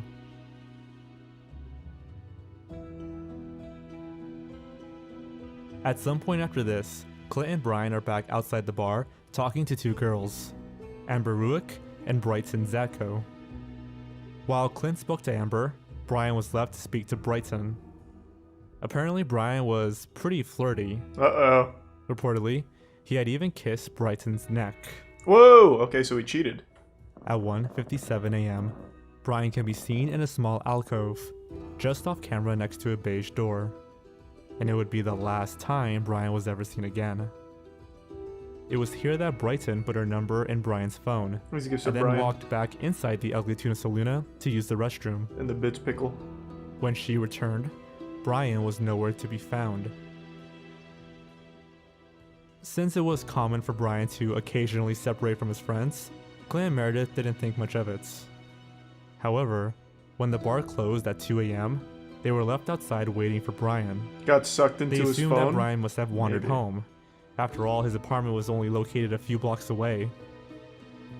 He never reappeared. Brian missed his flight to Miami the following Monday and was officially declared missing. I'm not sure if we have metric. Thanks to the resub Nancy Drew. It's When possible, police Himiko, began maybe. searching for Brian, they started by looking through the building's security cameras. By now, it's well known that nobody from that night ever saw Brian leave the building, and the security footage did nothing but support that narrative. Throughout all the footage, police were able to account for every single patron that entered the building, and every single one of them left except for Brian. Once the police found Have we no checked the evidence of Brian's Saluna? wherabouts from the Is he footage, still there, maybe? their search efforts began Still to drinking? spread. Officers took to the streets, sometimes with police dogs, searching throughout the city, including inside dumpsters and waste containers. They questioned residents and posted flyers with Brian's information, including some of his distinct features, such as a fleck in one of his irises and his Pearl Jam stick figure tattoo. Thanks to the resub. They even went so far Jergo. as to check the city sewers, And toxic. but found nothing useful. The fact that Brian's personal belongings were untouched made matters worse. There were no signs of struggle within Brian's home, and nothing of value was missing. His bank account and credit cards remained untouched. Even his car was still parked 6 blocks from the ugly Tuna Saluna, at his apartment on King Avenue, where his girlfriend waited for 2 days after his disappearance. Thanks to resub Hypnotic. The police weren't the only ones investigating Brian's case. Alexis spent her time posting hundreds of flyers at their school campus, Nice, Captain. searching through dumpsters, and scouring neighborhoods by day and riverbanks by night. She even called Brian's cell phone every day for a long time. While her calls usually went straight to voicemail, there was one instance where it rang. It was one of the best sounds I've ever heard, she recalled, even if no one picked up. Damn, that's sad. That's Unfortunately, fucking heavy. Singular, Brian's wireless provider, later claimed that this might have been due to a system glitch, and not an actual response from Brian's phone. Thanks to Tier 1 Maddie. Investigators were also unable to determine Brian's exact The location Saluna was a portal to because the his phone Galactic wasn't Federation. GPS enabled. Interestingly, a cell tower did detect a ping from Brian's cell phone in Hilliard, 14 miles northwest of Columbus. Whether or not this was also a system glitch is anyone's guess. Besides Thanks to Alexis, resub Creep. Randy Tier 1 also Pickle launched his Walter. own investigation. One of the things he did was visit a psychic, who told him that Brian's body was in the water. Good near Bridge Pier. investigation. Very good investigation. This prompted Brian's family to search along the shores of the Olentangy Classic River, psychic. but no Taking evidence advantage of Brian's vulnerable whereabouts people. was ever found. Grieving. Throughout the years, the police have received Scum. many tips, Fucking including scum. possible sightings in Michigan, Texas, and even as far as Sweden. Eddie Vedder, the lead singer of Pearl Jam, mentioned Brian at one of their concerts later that year. No, the psychic is scum, not the parents. Jesus, I'm talking about the psychic. Last April, a young man named Brian Shaffer kind of went missing. He looks like he's in his 20s. He's 6'2", real handsome guy. If you look into this, it's out there. FindBrianShaffer.com. That's his name, Brian Shaffer. And it feels like he's one of our own. And That was nice of Pearl Jam. if you have any information, there is a reward, but you can also remain anonymous by calling Crime Stoppers Ohio. There's information on NBC4, and like I said, Have you eaten there before, Rope? he's Christ. one of us, and we miss him here tonight. Probably ate the food and disintegrated. That place fucking sucked. Information or idea. You really hate the Saluna, huh?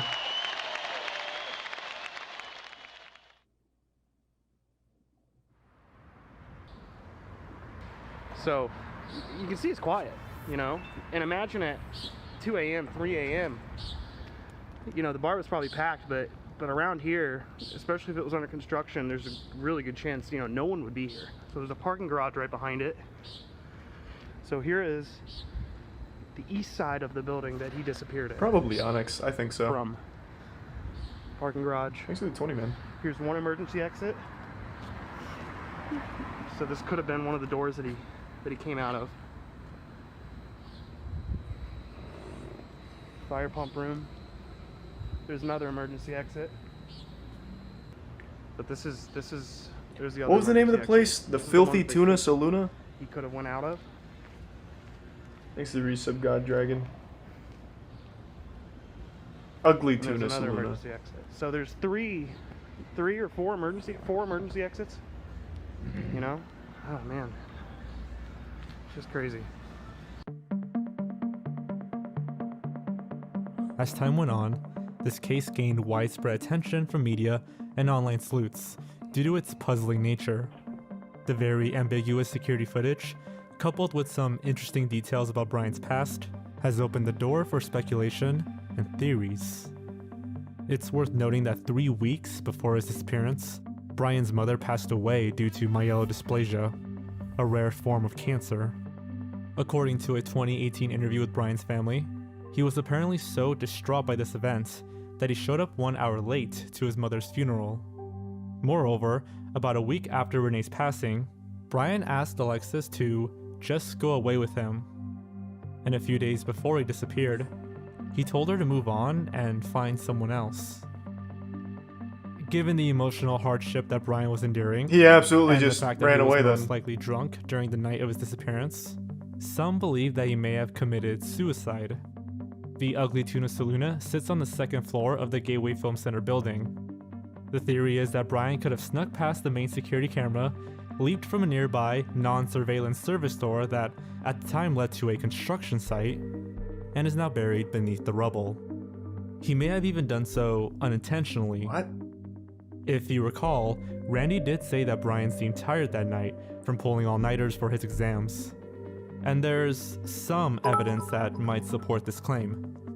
When Detective John Hurst was interviewed about his investigation into this case, he stated that Brian got exited out of the construction site exits.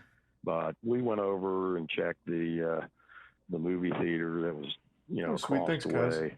Checked out, the entire building from top to bottom to try to figure out if he could have went, in a different direction. And the basic indication right now is somehow he got down into the construction area and most likely got exited out of there. But again, we don't have anything that's on video to support that. What does that mean? Got exited out of there? Am I dumb? What does that mean? The wording he chose has been the source of much speculation, causing many people to wonder if foul play was involved. There's also the possibility of a cover-up. Kicked out? Apparently, the construction site was a significant investment for the county, and there would, of course, be bad press if a dead body turned up before it was finished. Nice to be some good fellow. However, search dogs were used by the police during their investigation, especially nice. I around see the what you're area saying, where bro. Brian was last seen, and nothing was uncovered. Another theory is that Brian could have ran away to start a new life. Perhaps the passing of his mother and argument with his girlfriend could have caused Brian to not kill himself, but to escape and begin anew.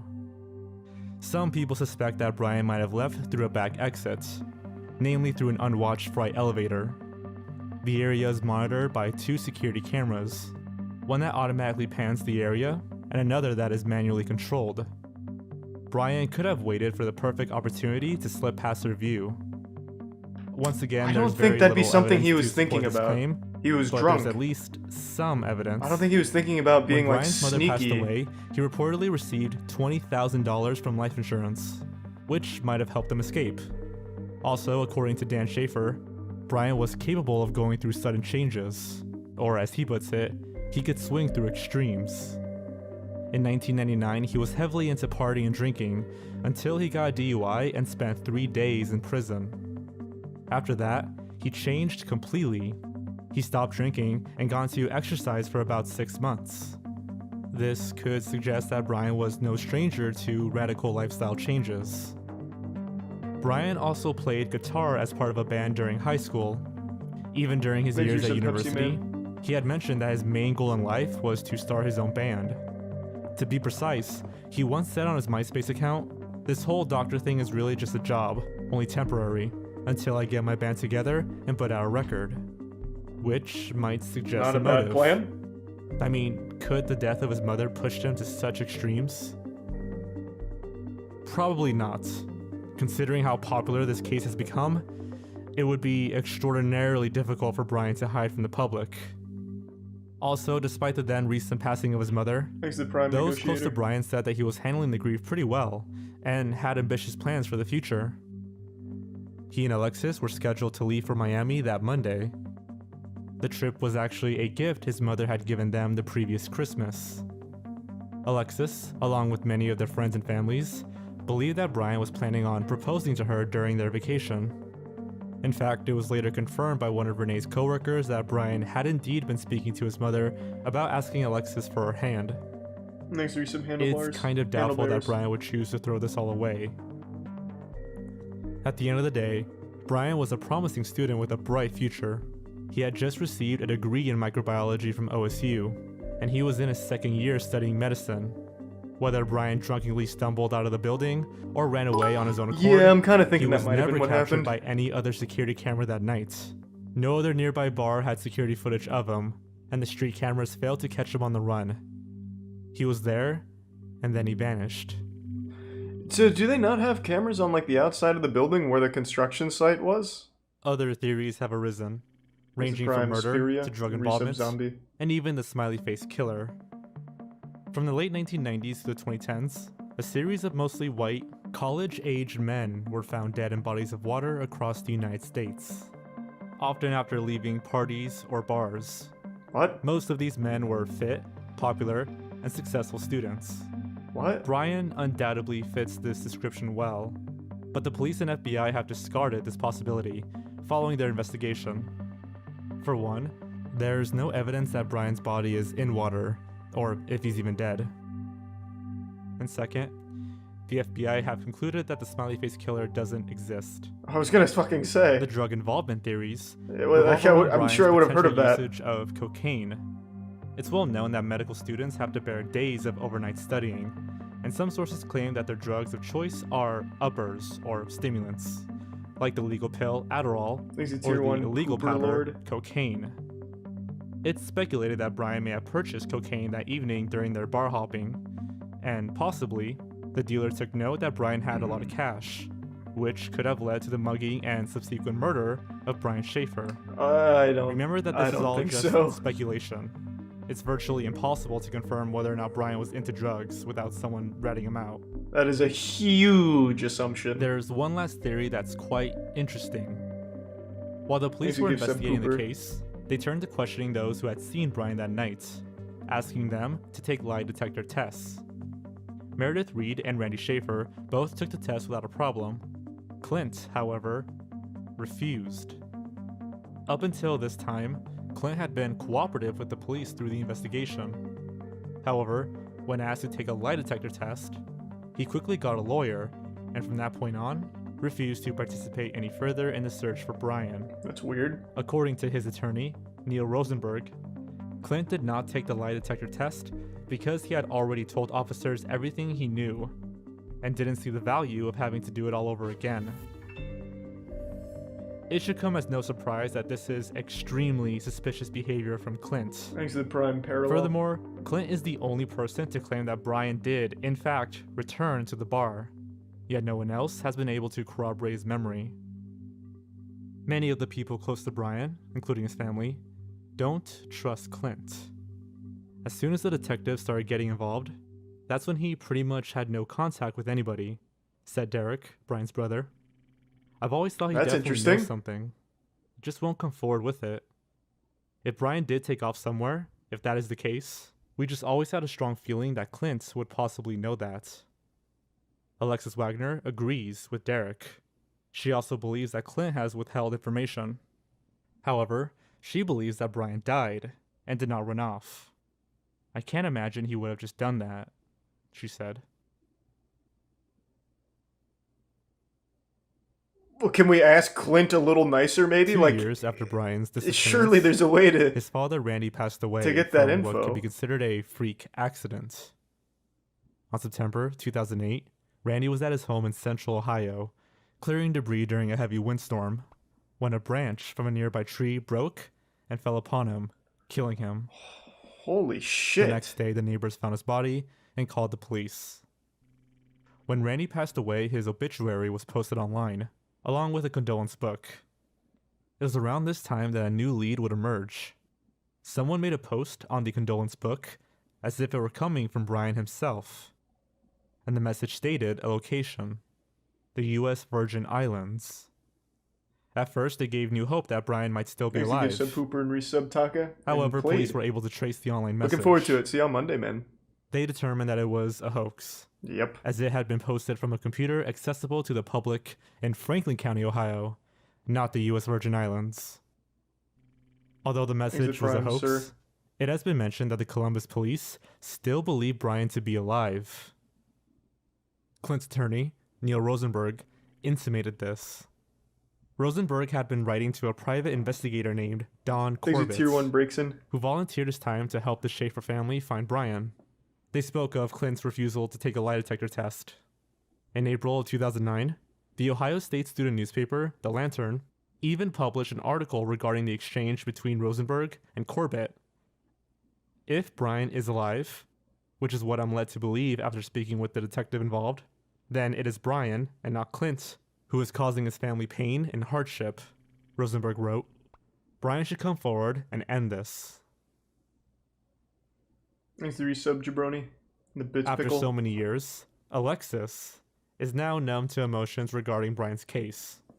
Yet she still wonders about what happened that night. In 2009, she married a man named Eric, a contractor who was building her parents' new home. They now live in Toledo with their children. Nice. Congrats. As for Derek Shaffer, Brian's brother and the last Thanks to remaining Prime member Cloaked of and his Resub immediate Sloth. family, he states, I've thought about that night over and over and over for 10 years. What if I had been there that night? Would things have been different? Would my brother still be here? I've carried that guilt around for a while. Derek's wife, Marin, also shares her curiosity about what could have happened to Brian. We never could have believed then that 10 years later, we still don't know what happened to Brian. It's been so hard watching Derek go through this, but we had to get Thanks to back Bitch into our Careless. normal lives. Derek and The Marin Resub now live tank. in Canal Winchester with their son. Finally, as for Brian, his Thanks to case Prime remains a mystery.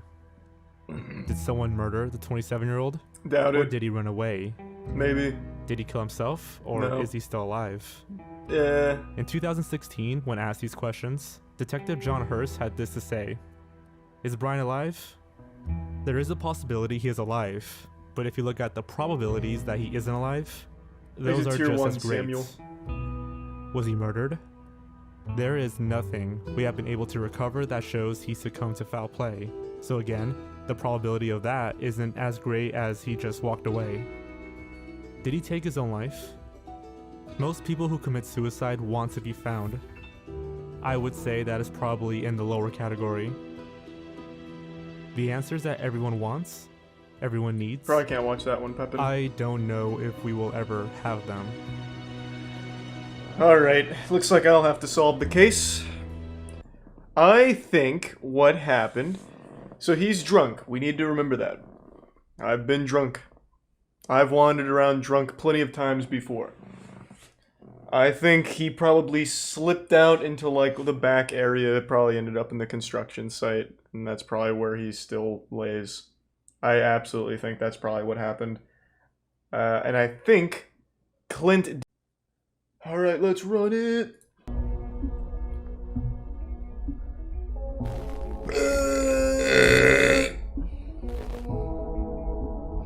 There's the Prime Krigi.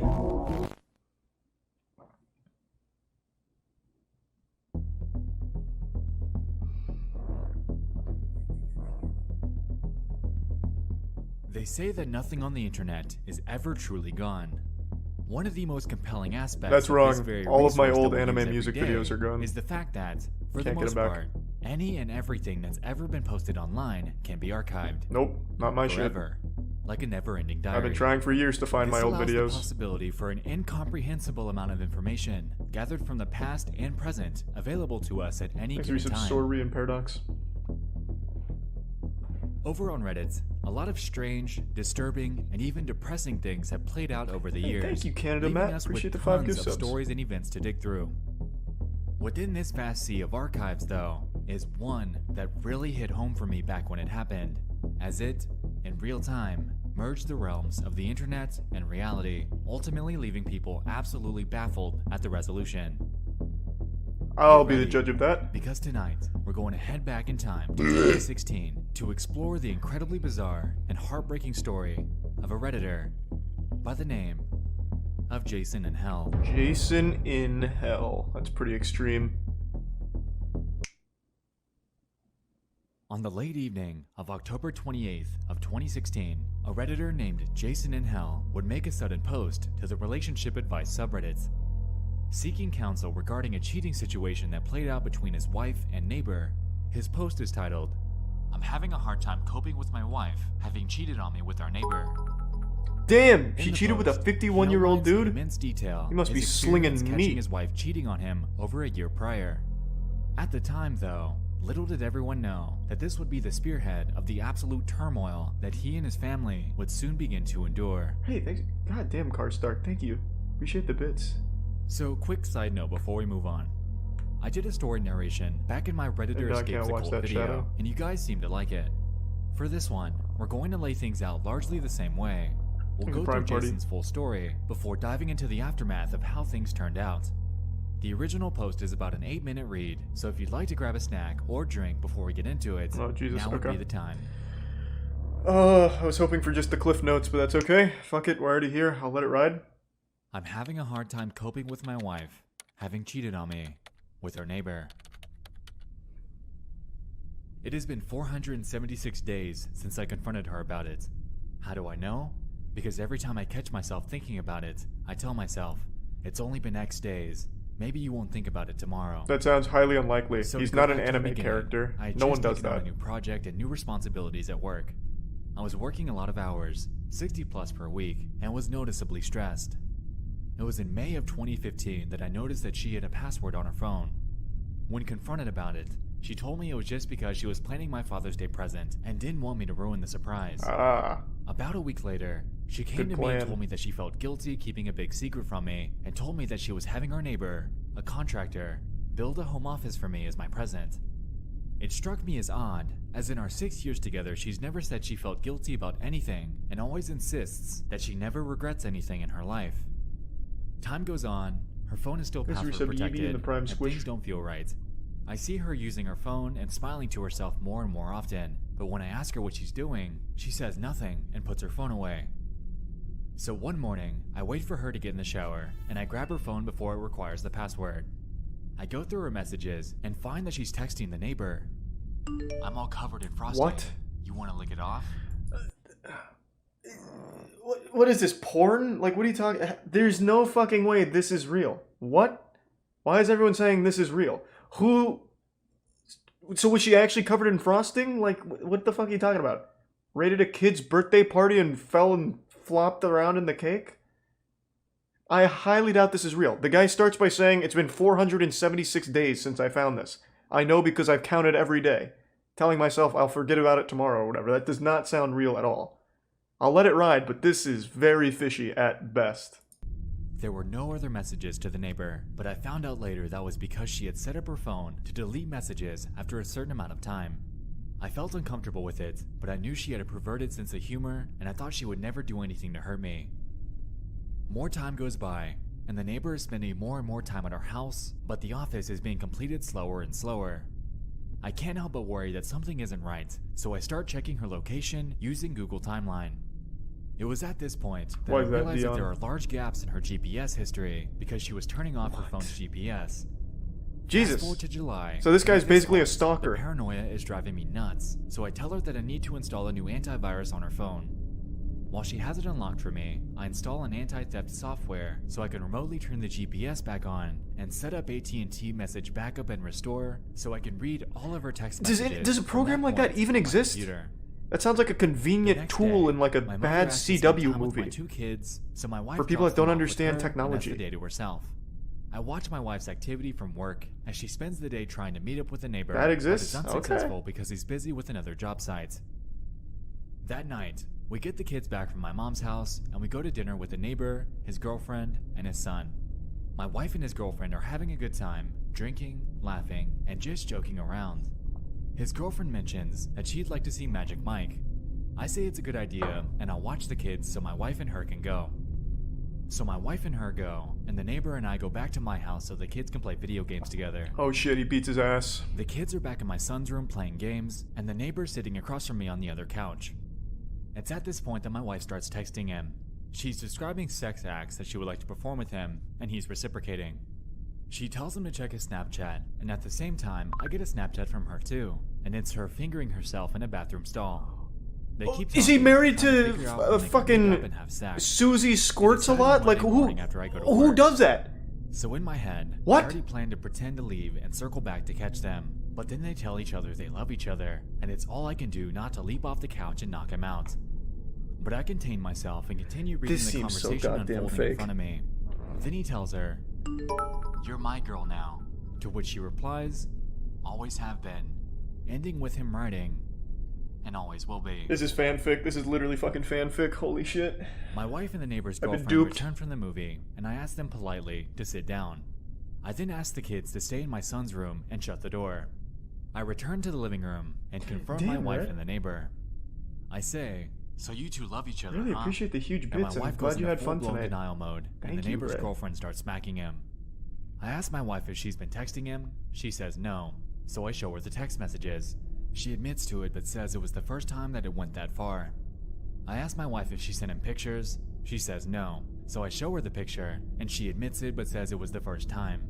I ask her if she's having sex with him, and she says no. Because I didn't want to catch them Thanks, having sex resub, together, Limp I Listen, didn't have and evidence Ray. to prove her Give sub, Ray. wrong, so that one stayed unresolved. I tell her that I'm leaving her, and she tells me that she'll make sure that I never see my kids again if I do. She planned on using the fact that I had attempted suicide in high school to prove me unfit to have children. She continues to say that it was my fault for being so busy with work and stressed out that she just wanted someone she could talk to. Then she gives me an ultimatum to decide what I'm going to do, or she'll decide for me.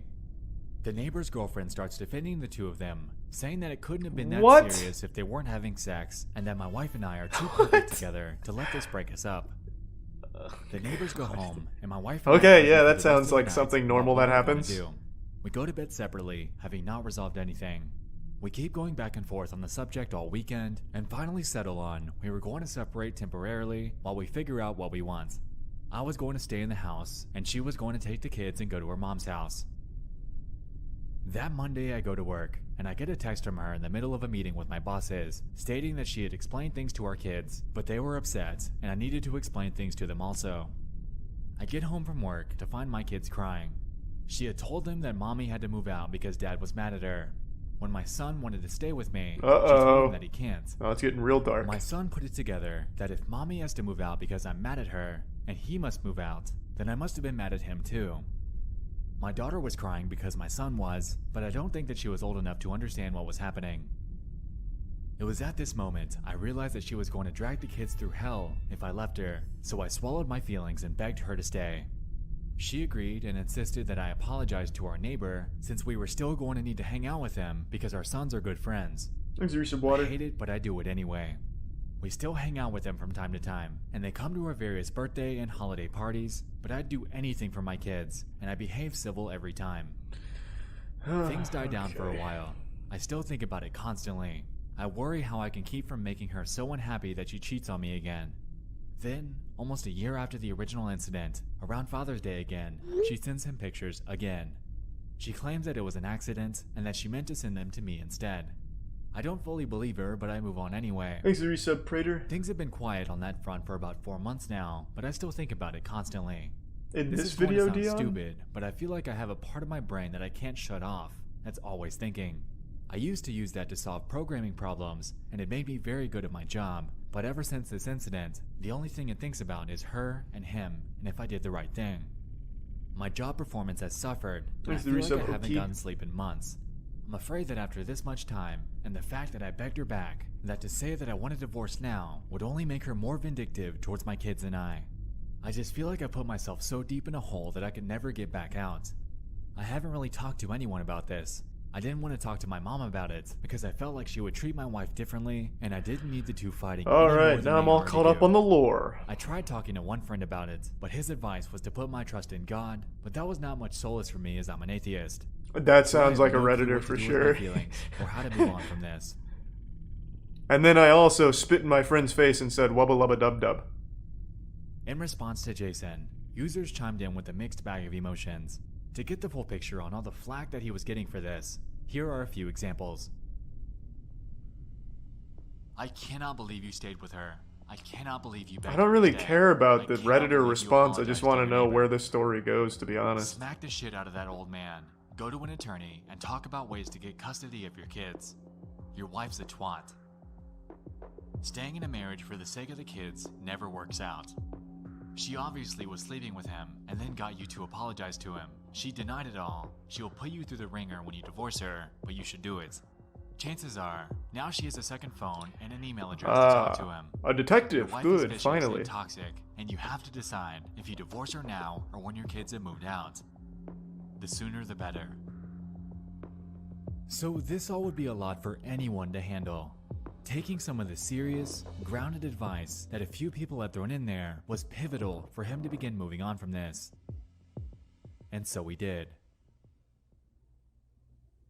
4 nights later, on November 1st, Jason would return to the relationship advice subreddit and make a follow-up post. Okay, where are we at, Jason? I'm taking your advice. He explains his next move. Instead of trying to fix something that she doesn't want to fix, I'm going to get myself and my kids out. I meet with an attorney next week. Thank you everyone for helping me see how far I had my head up my ass. In Very response nice, to very this nice. one, Reddit wished him luck in his endeavors, reinforcing the idea that he's making the right move. But then something strange would happen. Uh-oh, aliens? What happened? Going through the comments a bit Galactic deeper fight? reveals something a little odd. Like we said, yes, people were commending him on his decision, but about a week later, people began jumping back into the post, What? linking a news article that seemed to align with this situation with striking accuracy. Good evening, I'm Jeff Smith. Thanks for joining us. 2 Montgomery County children are dead tonight. Their mother, 30-year-old Brandy Worley, says she is responsible for their deaths. News 18's Krista Henry joins us now live from the the Montgomery County There's the courthouse resub tonight Logan with ad, more on and the this tier 1 developing Rico, story. and Krista? resub Spike Caps. Well, And Jeff, the big raid this tech morning ton. when I asked Sheriff Mark Thank you, Castile goddamn. if The door of Worley fate showed any shall kind of open. remorse, he answered with no, I've and then been went on to waiting say, for quote, you, she, in friends. fact, acted very matter of fact. Hold on. Thank you for the huge raid, Tectone. And thanks to the resub Rogue and Gamer. Yeah, I still don't really believe this story is real. This seems like classic Reddit when they thought they caught the Boston bomber type thing, connecting these dots. Clearly I'm not done yet, so I don't know for sure. But yeah, just to catch you up to speed. Dude's wife was slamming meat of a 51-year-old neighbor, and dude went to Reddit for advice, as any sane man would do, I guess. And now Redditors in the follow-up are saying that his wife killed the kids. So that's where we're at. Thanks to the Prime Shift. Reasons why I think it's fake. This guy counted every day for 476 days that his wife was cheating. And apparently his wife fingers herself in movie theater stalls and sends it to him or sends it to the neighbor on Snapchat and him. So I don't know, it seems weird. Seems fishy.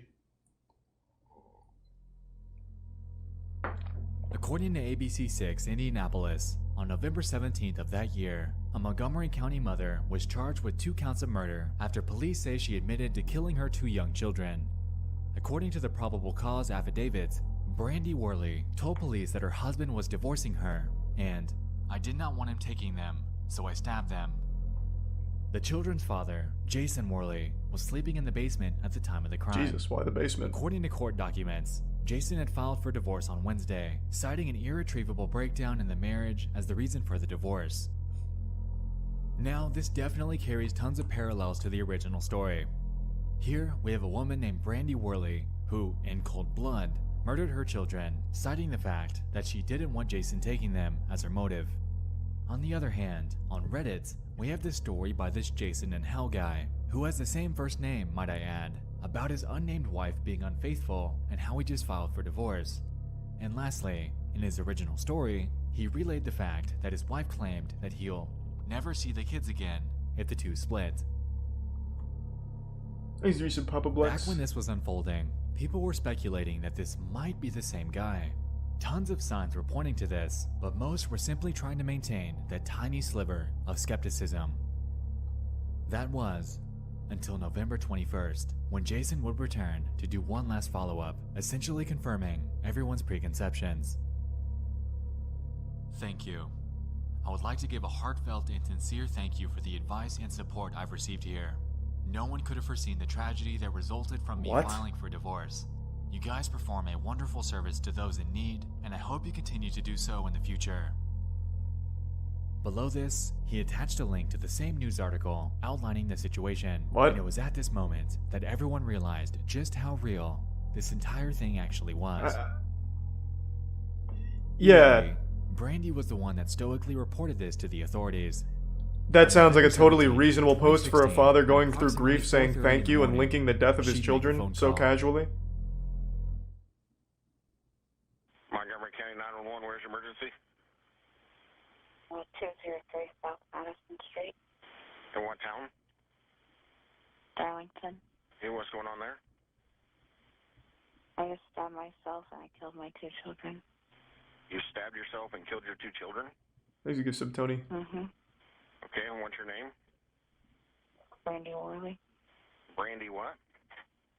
Worley. Okay. How do you spell your last name? Worley. And where are the children at? And my daughter's No. All of this is real. I'm saying the Reddit post being this couple is what I'm questioning. I'm not done yet, so maybe I'll be convinced here in 4 minutes. My husband wanted a divorce and wanted to take my kid. I won't let him have my kid. Okay, and how old are your children? 7 and 3. 10 and 3? 7. 7 and 3? Mm-hmm. Okay. And where did you stab yourself at? In the neck. Okay, are you bleeding? Yeah, there's blood everywhere. He's the bitch Okay, slapping where are dude. you at? In my living room. You're in their living room? Mm-hmm.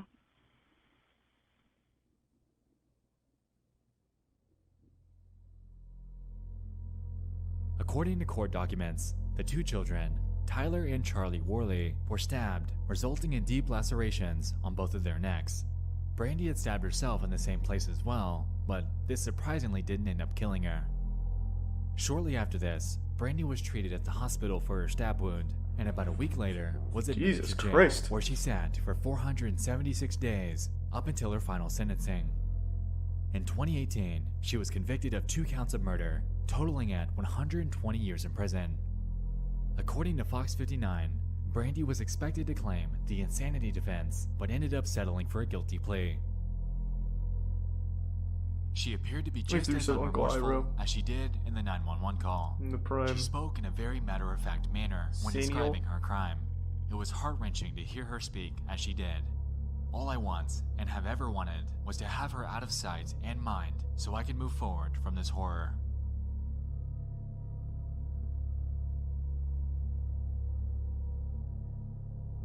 To this day, Brandy Worley sits in the Rockville Correctional Facility in Park County, Indiana, serving out her time in prison for the remainder of her life. As for Jason, he's made a return to Reddit under the nickname Jason in Code, giving everyone a much requested update on how he's coping. Here, he claims that it's been incredibly far from easy, and at times he's considered taking his own life due to the anguish caused by the passing of his beloved children. Regarding the sentencing, he believes that Brandy shouldn't have gotten the death sentence because that's what she would have wanted, and after 9 years of giving her exactly that, he wanted to avoid it in any way he could. Overall, though, Jason mostly claims that he's doing better, and becomes more so with each passing day.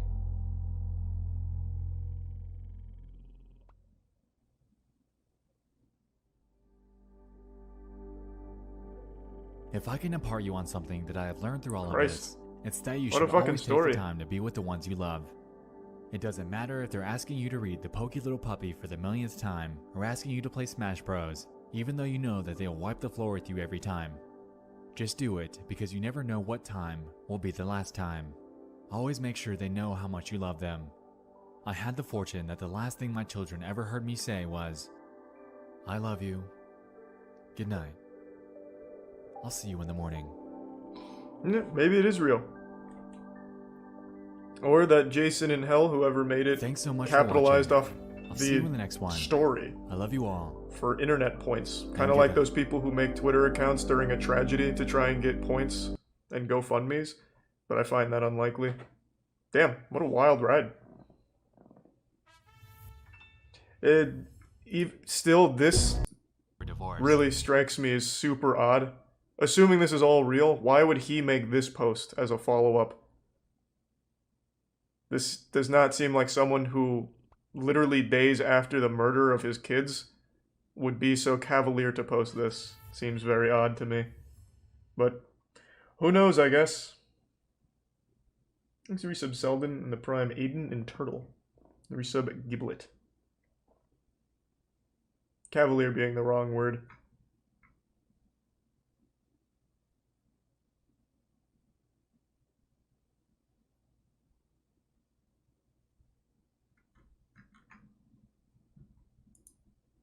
Yeah, it could be fake, probably real though. Reddit karma is like the least, like on the food chain of social points, it's literally the lowest. Nobody is Reddit famous. I guarantee maybe 5 people can tell me who has the most karma on all of Reddit, because no one gives a fuck. So I don't think someone would farm karma like that. You can be Twitter famous, Facebook famous, and all that shit, but Reddit, I've never heard of someone Reddit famous.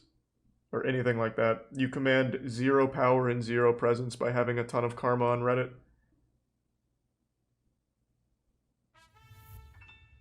Seen that one actually, Wicked. And thanks to the resub Super. So it's probably real then. Fucking wild story. Deep fucking Value isn't famous for Reddit. He's famous for that entire GME movement. Which started on Reddit, I suppose, so you could argue it. But it's not like he was just a Reddit commenter. Like he wasn't a Reddit karma farmer. He was a Redditor who did something fucking crazy, which caught on and blew up.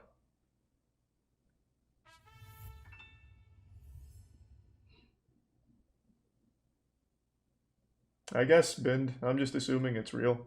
It seems very, very wild if that was all an elaborate fake from that Reddit account. Marco repairs my VCR collection. I actually think I still have my VCR collection from when I was a kid. And by mine, I mean my parents. What am I looking for? Or VHS, not VCR. VHS, sorry. Come to watch my home video collections, recorder and player systems, VHS machine. Wow. That is my videotape recorder. That is, oh, I like that. But that Philips is not good. Alright, I'll take your word for it. It's probably fine though. Not good, but that is better. Salora, three cables. These things are giant, pretty fucking big. Finnish mark. Okay, that's probably enough VCRs, I think, but very impressive collection. Crazy dude swallows earbuds.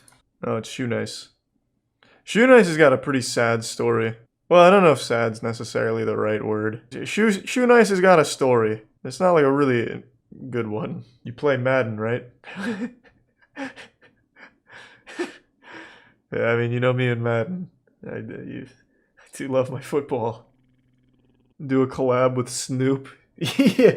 Was that the offer, S-Fan? Is Snoop Dogg wanting you to play Madden, but you're not a huge fan? Passing it off to me? Earth's Most Wanted Hacker. Pretty interesting title. A storm is brewing in South Dakota.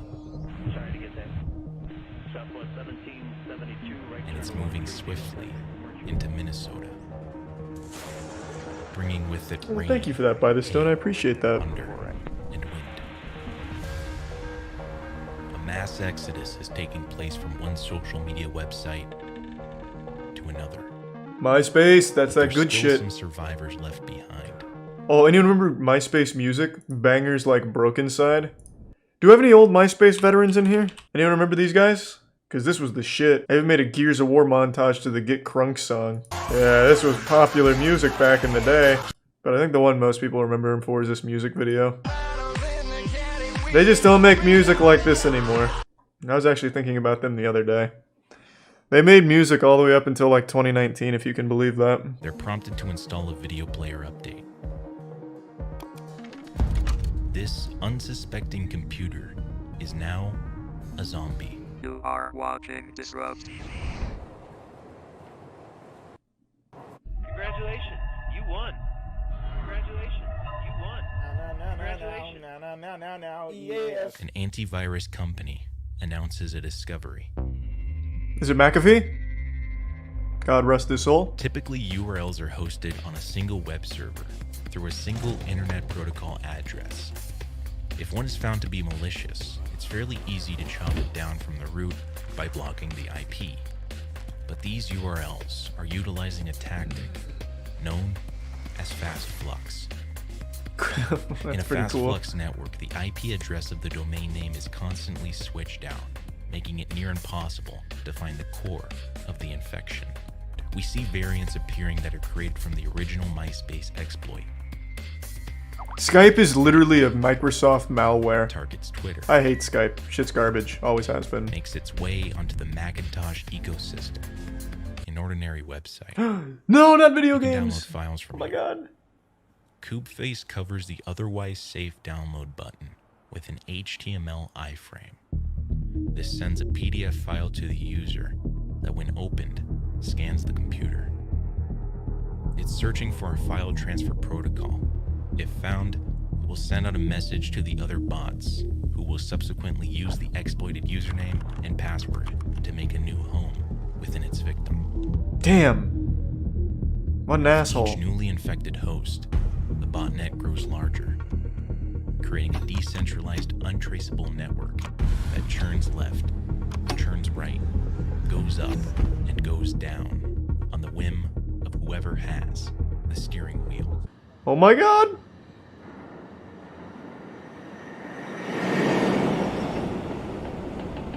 What? Is this a custom animation? And is this... Such high production. It's 1997. I haven't seen Lighthouse yet, no. And the most popular Not yet. website in the world is Yahoo Answers. At 7 p.m. on Monday, December 8th. Yahoo is hijacked. The message reveals that the computer of every single person who's visited Yahoo in the past month has been infected with a worm.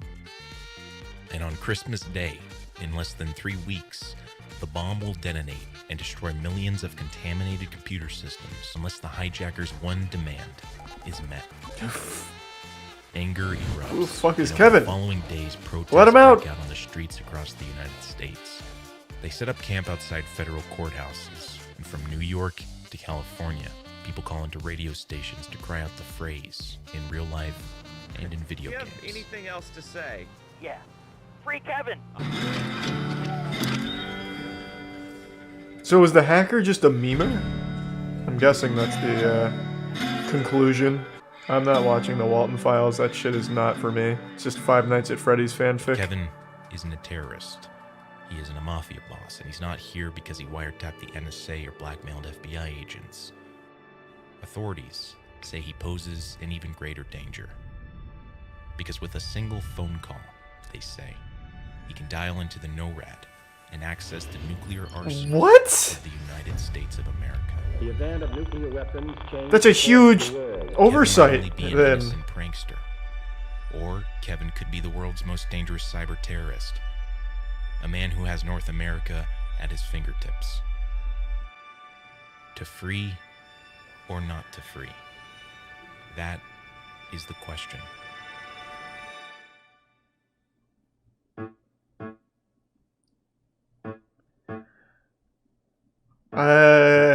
I say let him out.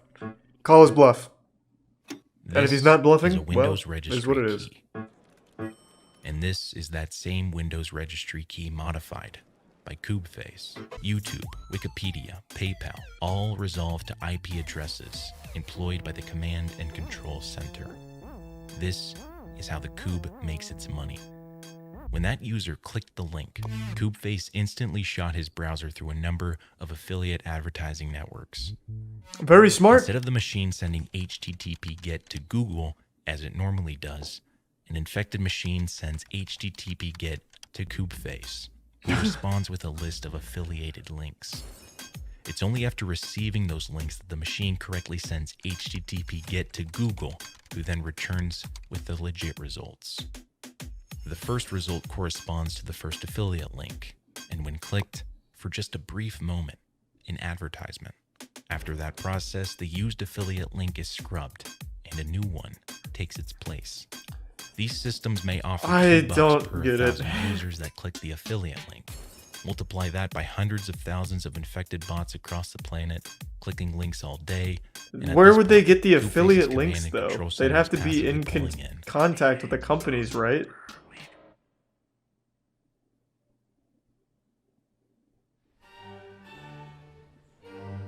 Similar to the Google search, a response is sent to Kube's Command and Control Center. It responds with a list of antivirus software downloads, picks one, and displays it on the desktop. After the user pays, their PC remains infected, and Command and Control gets a paycheck. I've been scammed. We live in a world of bots. Toolbars really were awful. I'm a unicorn. Cleverbot's fucking great. Kubeface uses a small portion of manually created accounts to spread initial links. Completely automated public Turing test to tell computers and humans apart. I had no idea that's what CAPTCHA would be is that actually what it stands for? Bot program. But Kubeface has found a clever workaround. First, it sends the following command to Facebook. The login and password are encoded via an encrypted scheme that involves reading the letters, their corresponding AC values, and comparing that to a successive string of numbers Basically give from 0 sub-username. to 1 to 2 to 3 to 4 to... Encrypted becomes unencrypted. Next, the site will ask for CAPTCHA. To circumvent this, the CAPTCHA This is my puzzle is biggest mirrored to the complaint desktop about of Disrupt. any individual. They tell like 10 different stories without ever connecting them. Two things happen. So this has nothing to do Screen is with Kevin unlocked, now, right? And the CAPTCHA for the new minion is complete. I hate it. Kubeface deploys It feels so fucking disjointed, and it makes it so hard to requests follow are the sent story. across No, it never came into play last time. It was literally two separate Cyber stories last time. investigator. As we subdusted in the Prime The becoming name. unraveling of Kubeface is delivered through the very same websites it previously exploited. An Apache HTTP client is used to control files to and from a web server. Their names are cross-referenced with their respective social media accounts. And here, they posted their vacation pictures publicly. Facebook doxes their full names and pictures. They are dubbed Alibaba and 4. And now, in a rather anticlimactic peak, the Kubeface command and control centers simply go offline. Okay, we got him, I guess. From that point on to our current day and age, Kubeface's original command and control center has never been reactivated. Alibaba and 4 are off the grid. And the zombie army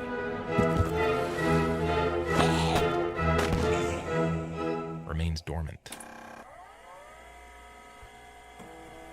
Something like 24 people show up, each one almost as much of a nerd as the worst of a ham radio enthusiast. A folder on the wall holds up sheets of paper listing dial-up numbers for every wire center in Southern California. Armed with this list and login credentials, I'd have the ability to control any phone line in Pacific Telephone's Southern California service area. Hello.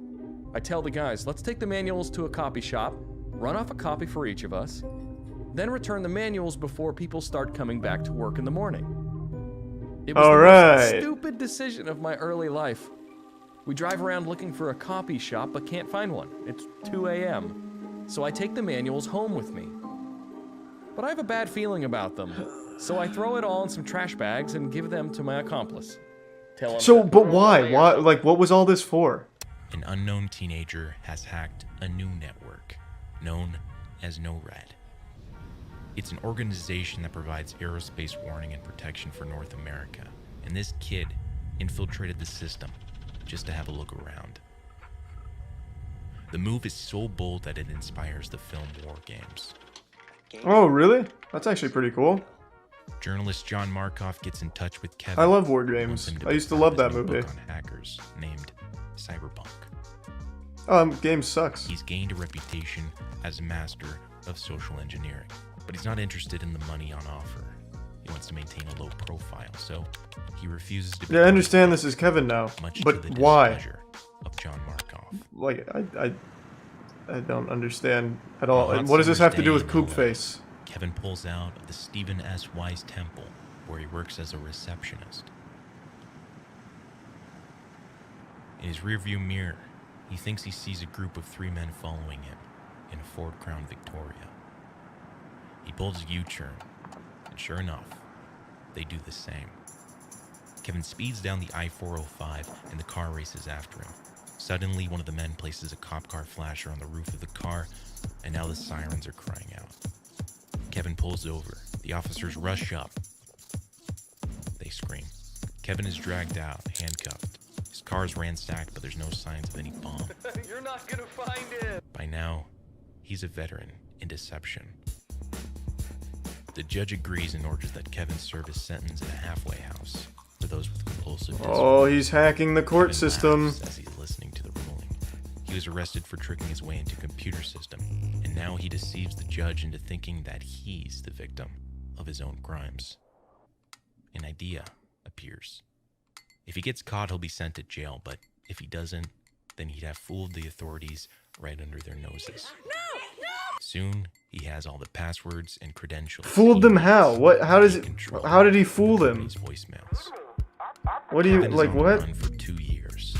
He loses 100 pounds. When he learns that how a criminal walks is the #1 way they're recognized, he puts pebbles in his shoes to change his stride. He uses over a dozen different names. His favorite is Eric Wise. He begins a crime spree that infiltrates the world's biggest companies, Nokia. The companies say the damage from the hacks totals. Kevin sips his coffee as he reads the paper, and suddenly, a chill passes down. What is he hacking though? Like, what is he doing to those companies? Positions outside the house in California. They see their targets. So Kevin gets into Nokia, then what? Burst in and draw their weapons, and the man denies that he's Kevin Mitnick. He's a Middle Eastern immigrant. Doesn't even own a computer. Steals money. More How? than 2,000 kilometers away. So he gets into Nokia's what? His paper to the ground. Intern's laptop, and he's stealing money? On the front page of the New York Times. Kevin is adamant the stories in the articles are lies. He never hacked into NORAD or wiretapped the NSA. But if you believe Kevin, then you shouldn't trust anything you've heard so far about Kevin. He takes on mythical status overnight. The little-known prankster is now public enemy #1 of cyberspace. Kevin walks the streets of Seattle in days. Many of the passing faces on the sidewalk seem to be staring straight back at him. He hears the faint sound of a helicopter in the sky, feels his heart beginning to thump. No one seems to notice the helicopter, but they do notice Kevin. He hurries into the courtyard of an apartment complex and uses the tall trees as cover, peering through the leaves. Kevin tosses. So do I believe this now? And bursts into a full-on I was just told not to believe Kevin. He gets away. It's so much style, like it's so high effort, but it cannot deliver an actual cohesive narrative. Finalizing plans to leave for This is ski vacation 2 in a row, 3 I think. And suddenly, like I love the style of these videos, but my fucking god, it can't tell a story. Your security technique will be defeated. Your technique is no good. to someone like him, the attack and subsequent taunts are an act of war. A man steps out onto his balcony in Raleigh, North Carolina. These aren't just stock images and shit. They have their own little custom animations they play. It's very high effort shit. The FBI agents take their But positions. none of it outside the actually house. helps with the They story. see It's their just target sitting inside. random sentences that don't even John fucking Marco connect to marches each from the other. street. The agents burst in and draw their weapons, but find nothing. The man furiously denies that he's Kevin Mitnick. He's so convincing, the FBI agents are about to leave. But then, an agent notices an old ski jacket in the cupboard. He empties the pockets, and out falls a pay stub. Legacy Media pitches up their circus tents outside. Most wanted computer hacker is behind bars. Kevin shares one large holding cell with 60 other inmates. He doesn't eat for 2 days because the food isn't kosher. Inside, And then all Coob eyes are Face. fixed on the defendant. Cool picture. Kevin is charged with 14 counts of wire Wow. fraud, 8 counts of possession of unauthorized access devices, interception of wire or electronic communications, and causing damage to a computer. When Kevin is led away from the court, Tsutomu calls out from the front row. Kevin looks back at his nemesis, the one man who finally saw through the lies and deceptions to find him. Who? He nods, says nothing, and walks away. His appeals for bail are churned down by every single court in the U.S., including the Supreme. He has one last idea. But then, a group of officers storm into the cell and throw him into solitary confinement. You skipped half. I didn't skip shit. I skipped an ad. I skipped his ad break and merch plug. I didn't skip shit. What are you talking about? I didn't miss anything. What a weird excuse. It's just a really fucking poorly constructed narrative. I don't get what's so confusing. I understand. Who's his nemesis? They just mentioned his nemesis like he was a huge part of the story, and that was the literal first time we heard of him. I'm assuming it's the guy who was spearheading the operation to find him. But that's just an assumption. So who is his nemesis then? Pop quiz. And why is he all of a sudden a central character to make a little animation about him? His name is Joe Clearly. His name is Satoyu. I think. I don't know. That's what I fucking thought. The hack on Yahoo. So you're not was a following hoax it like you carried out claimed. by members of the Free Kevin movement. There was no logic bomb. After 4 years of prison and solitary confinement, Kevin pleads guilty to 4 counts of wire fraud, 2 counts of computer fraud, and 1 count of illegally intercepting wire communication. I didn't think of the consequences when I was engaging in this behavior. I just did it. I'd copy the code, store it on a computer, and go right on to the next without even reading the code. Interesting. You know, and that's a complete different motivation of somebody who's really out for financial gain or a foreign country or a competitor trying to obtain, information like economic espionage, for instance. You know, I hate to suggest a waste of your talent, but as I listen to you, I think you'd make a great lawyer. Well, I don't know if you're convicted of a felony if they'd allow you to be admitted to the bar. Kevin Mitnick Thanks, is Reese of released Metal from Gear. prison after nearly 5 years. When Kevin was on his crime spree, his hacking exploits seemed like mythology to the outside world. But by the time the sun hits his face, the world needs his skills. So, soon after his release, he testifies before the Senate and advises on how to better protect computer systems from attacks. Alright, Kevin was freed. And then it all ties into Coob Face. So I really like Sleep, and the thing that I do like about Sleep is that it's an alternate reality. Nothing is impossible in Sleep. So where did Coob Face play into anything with Kevin's story? Or at all in this entire narrative? Where does that fit? It's just 2 separate stories. There's a Kevin story and there's a Coob Face story, and none of them really connect to each other other than Coob Face with the free Kevin meme. Like, I hate that. Like, if you're gonna make a video, like, this should be 2 separate things instead of convoluting and watering down this whole thing. They did that in the last one too. It makes it fucking impossible to follow the narrative, and it just seems all disjointed and everywhere. It makes no sense. It makes absolutely no fucking sense. It's such a shame. I really love the style of the channel, but they absolutely cannot fucking tell any story at all. It just gets so pretentious and wrapped up in its... LSD, cocaine, and ecstasy are now just a click of a mouse away. He is basically the eBay or the Amazon of the drug trafficking world. He also allegedly hired a hitman to kill a White Rock, BC user. Was sentenced to life in prison without parole. Oh, it's the Silk Road story. Oh man, I'd actually completely forgot about that.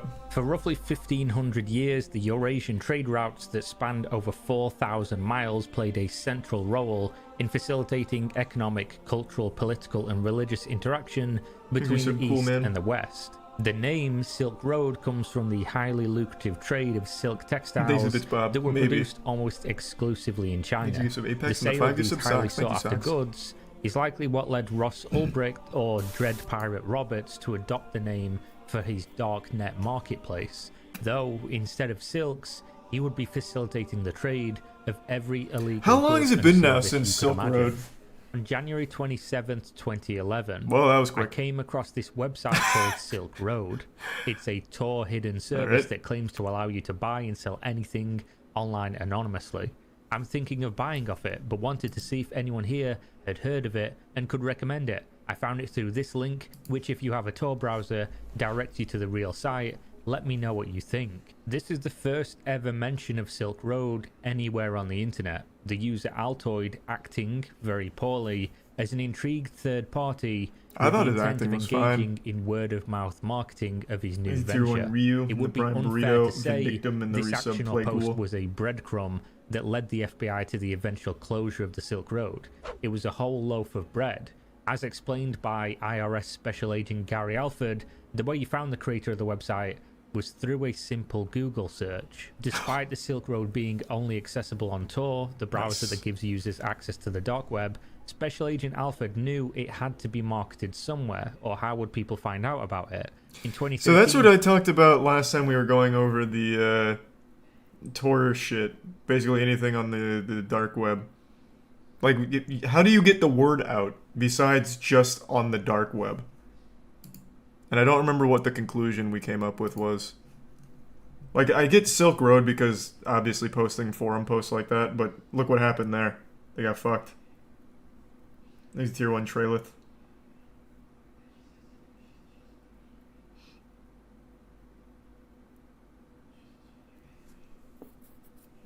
Okay. So literally just from other dark web word of mouth. Okay.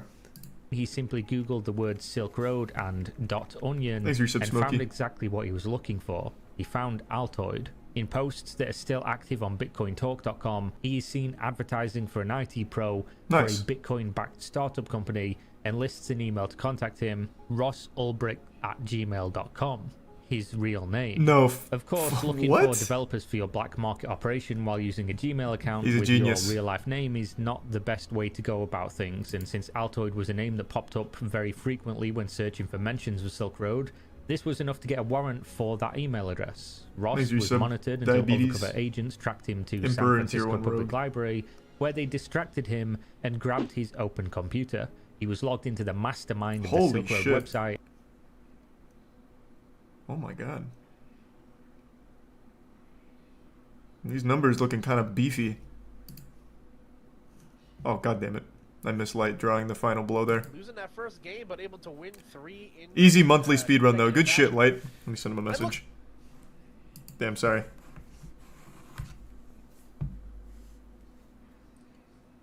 Quick message to Light saying congrats. It was good practice.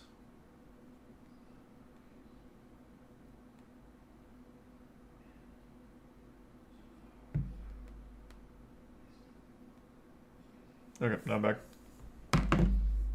And in another tab, a full diary dedicated to the creation of Silk Road with his name written in there. That is the story of how Ross Ulbricht was tracked and caught by using a simple Google search. During his trial in New York City, a 33-page document was brought to light with direct messages proving that Ross paid over $1 million in Bitcoin to hire Hells Angels bikers to murder 5 people. Holy and shit. That's going to be the rest of this video. First, I'm going to need to introduce you to a couple of the starting characters. Lucy Drop was a vendor who sold LSD on Silk Road, and his product was good. Eventually, though, he started selling weaker and weaker product before performing what people would consider an exit scam. Friendly Chemist is the first point of contact to Dread Pirate Roberts, who is Ross Ulbrich and the owner/creator of Silk Road. March 13th, 2013. Can you please get Dread Pirate Roberts to message me right away? It's very serious, a matter of life and death. Also has to do with the identities of a dozen top vendors and thousands of Silk Road customers. It's very important, so please get him to message me right away. I will not talk to anyone but Dread Pirate Roberts, so please do not ask me what this is. What site is this? I might have missed it. What site is he posting this on? Thanks for the 10 gift subs, Trey. Thank you for the generosity tonight. There's some Finrear and Charm. Oh, this is just directly on Silk Road? Can you still access all the Silk Road, like, forum posts? I figured I figured when it went down, all of it went down.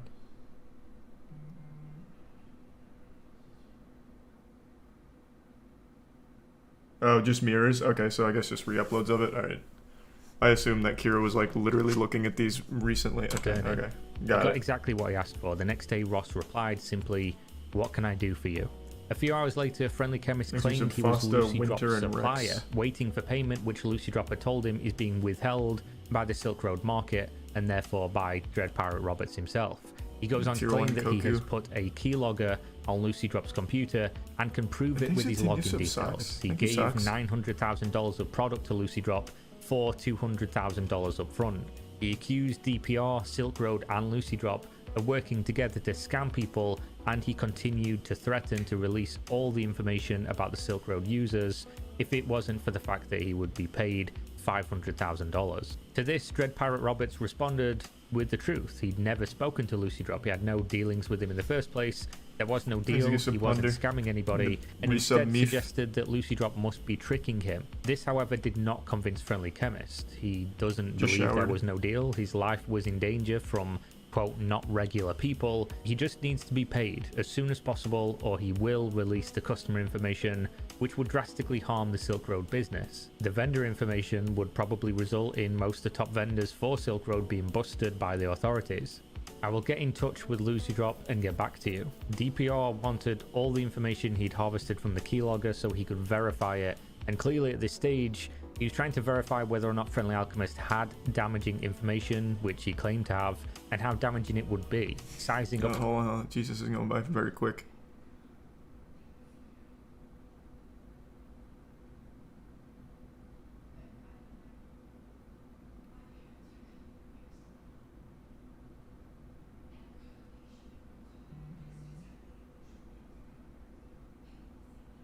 God damn. This is like that shit you'd see in a really bad B movie and just assume that it could never be real. Like, just the way he talks makes it seem super fake. When you think of, like, $900,000 worth of LSD being moved, you think of, like, someone, like, really, like, all together, really buttoned up and scary, and this guy's actually talking like a middle school girl here. Just wild. Thanks to the resub Frizzy. How big of a threat he was to the whole operation. 4 minutes after hey, what's going on, Juicers? Juicers? To Friendly Chemist, he also contacted Lucy Drop for the very first time. I've been contacted by a member named Friendly Chemist. He claims to know you and has done business with you in real life. He's making wild accusations and threats against you, me, and other members of the community. If you indeed know him, could you please provide me with his name and address? I'd like to stop him in his tracks by revealing that I know who he is and will retaliate if he does anything stupid. Please don't contact him if possible. Signed, Heisenberg. I'd like to handle it myself. Lucy Drop didn't reply. Friendly Chemist replied to his message asking for the keylogger information, stating that he didn't harvest the customer logs, but instead that Lucy Drop, like an idiot, kept in-depth logs of every single transaction he ever made.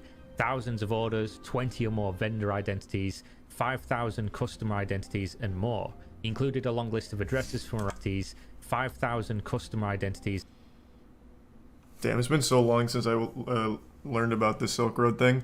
I forgot that the site looked like this. Like, actually straight out of old Gears of War forums. That setup is like actual stock template. And they were moving millions worth of illegal shit. Crazy. They put no effort into the UI. And more. He included a long list of addresses from around the world, which was redacted from the document, but did prove he did have what he said he did. DPR reassured him that he would get in touch once he'd heard back from Lucy Drop, which, of course, Friendly Chemist did not appreciate, since this gave him no clear timeline on when he would be getting the money he allegedly needed to pay off the people who was threatening his family. These people I borrowed money from have been asking me to meet with them and said they don't want to have to come and find me. I'm scared, and you don't seem to even care that you guys are scamming me and putting my life in danger. On March 16th, 2013... You don't say. The people peddling millions worth of drugs don't care about you? For an undisclosed reason for the last I'm 7 fucking months, shocked. and his business partner had stolen his operation, cutting him out of the money and the account. This business partner was now allegedly posing as Lucy Drop and selling weak products or scamming using the reputation he had built up. In this message, he asked how to contact Dread Pirate Roberts. DPR immediately saw this and contacted the account. Hi there. How did this new person gain access to your account? Is there some To which the Vipix, real Lucy Rips, Drop and responded Bruh, stating he and didn't Morga gain and access as they Spidey? were partners in real life and they started a Lucy Drop vendor together. He handled the account until he was picked up on a warrant for prior drug Resub Rips. offences and affirming that Friendly Chemist was in fact their middleman for obtaining the product, and ends the message asking this question: how do you know Friendly Chemist? This, of course, is a mistake, the first mistake we see. DPR never mentioned Friendly Chemist to Real Lucy. The only time he mentioned Friendly Chemist was to an account that he allegedly no longer has access to, as it was stolen by his partner Goddamn. over half a year ago. At this stage, just to make sure we're all following along with the characters in the timeline, Lucy Drop is the vendor that allegedly was exit scamming and has not yet replied to anybody. Dread Pirate Roberts is the Silk Road admin who is being blackmailed by Friendly Chemist, who alleges he is Lucy Drop's plug and a middleman for some very dangerous people who he owes money to. Real Lucy Drop claims he's the original owner of the Lucy Drop account and he's just been released from prison. DPR now responds to Real Lucy Drop stating he's being blackmailed by Friendly Chemist and that he's glad he knows him. He wanted the address. Ooh, the he didn't name, pick up on that? Anything he could provide. I need his real world identity so I can threaten him with violence if he were to release any names. I can't let him release those IDs. Real Lucy Drop was of course not keen on this idea. I don't know how I feel about that solution. Remember that he also knows my real world identity and is evidence on me as well. I'm sure you are well aware of what would happen to me if my information was to be released. He would instead set up a meeting and try to reason. Damn it, I want to read the rest of that.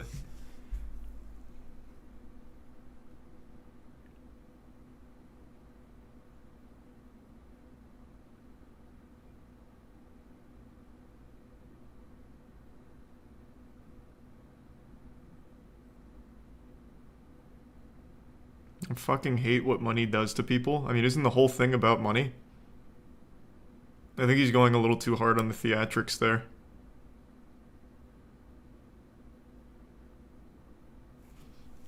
Thanks to the resub Grego and the Prime Lieutenant. No, I just showered. My hair's not greasy. I just got out of the shower. Released. He would instead set up a meeting and try to reason with Friendly Chemist, to which DPR responds simply, "Okay, Lucy, do me proud." Real Lucy Drop came back a day later with a lot of information, essentially reaffirming that Friendly Chemist would release the information as the people he was dealing with were not playing around. The people he borrowed the product from are a big criminal organization in Canada, the Hells Angels. A plan was presented. The plan involved DPR paying Friendly Chemist what he owed this gang, and in return he would provide drugs to be sold to pay back the loan. Friendly Chemist would also give up his identity as collateral in case DPR was worried of his payment being received Jesus and still releasing the documents, damaging the Silk Road market.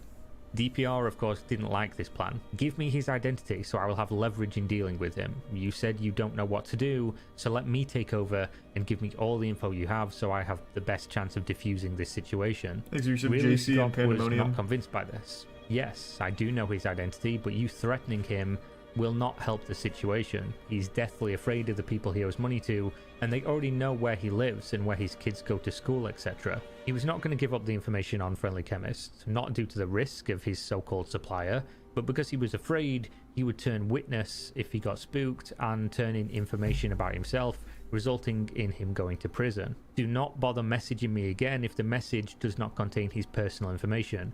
I'm not fronting money to anyone, and I won't be blackmailed. You don't know how to handle this situation, but I do. Dread Pirate Robert's response was final, and this finality seemed to have gotten through to real. Damn, this guy's kind of hard. If you really think you have a good idea to deal with him, I'll give you the information you want about his identity. Please understand why I'm hesitant, as it is my freedom we're dealing with. He then asked how to send over the ID with plain text or PGP, which is an encryption service commonly used on the darknet. DPR then immediately went back to Friendly Chemist. Have your suppliers contact me here so I can work something out with them. Do not tell them I owe you money. You should copy-paste this message to them. At the same time, he sent a PGP key over to Real Lucy Drop so he could send him over the encrypted ID, which is exactly what Real Lucy Drop did. The information that was sent, however, was not complete. It didn't have a full address. What was that last bit? Have any job openings? That was sent, however... What? Damn, this guy's on the grind. Alright. Okay then. Man's being hunted by the Hell's Angels and then just takes a second like, hey bro, like, can I work for you? Like, what's up with that? Was not complete. It didn't have a full address, as DPR responded asking again for his exact address. At this point in the story, on March 25th, 12 days after the first private message interactions from Friendly Chemist and DPR, a new user is introduced, Red and White, and this is where it starts to get real crazy. The first message reads, I was asked to contact you. We are the people Friendly Chemist owes money to. We hold him and him only responsible for the missing product or money. He was apparently only getting in touch to find out what exactly DPR wanted. DPR of course wanted to clarify the whole situation. He himself didn't owe anyone any money, but was instead being blackmailed by Friendly Chemist. I'm not entirely sure what the best action to take is, but I wanted to be in communication with you to see if we can come to a conclusion that works for everyone.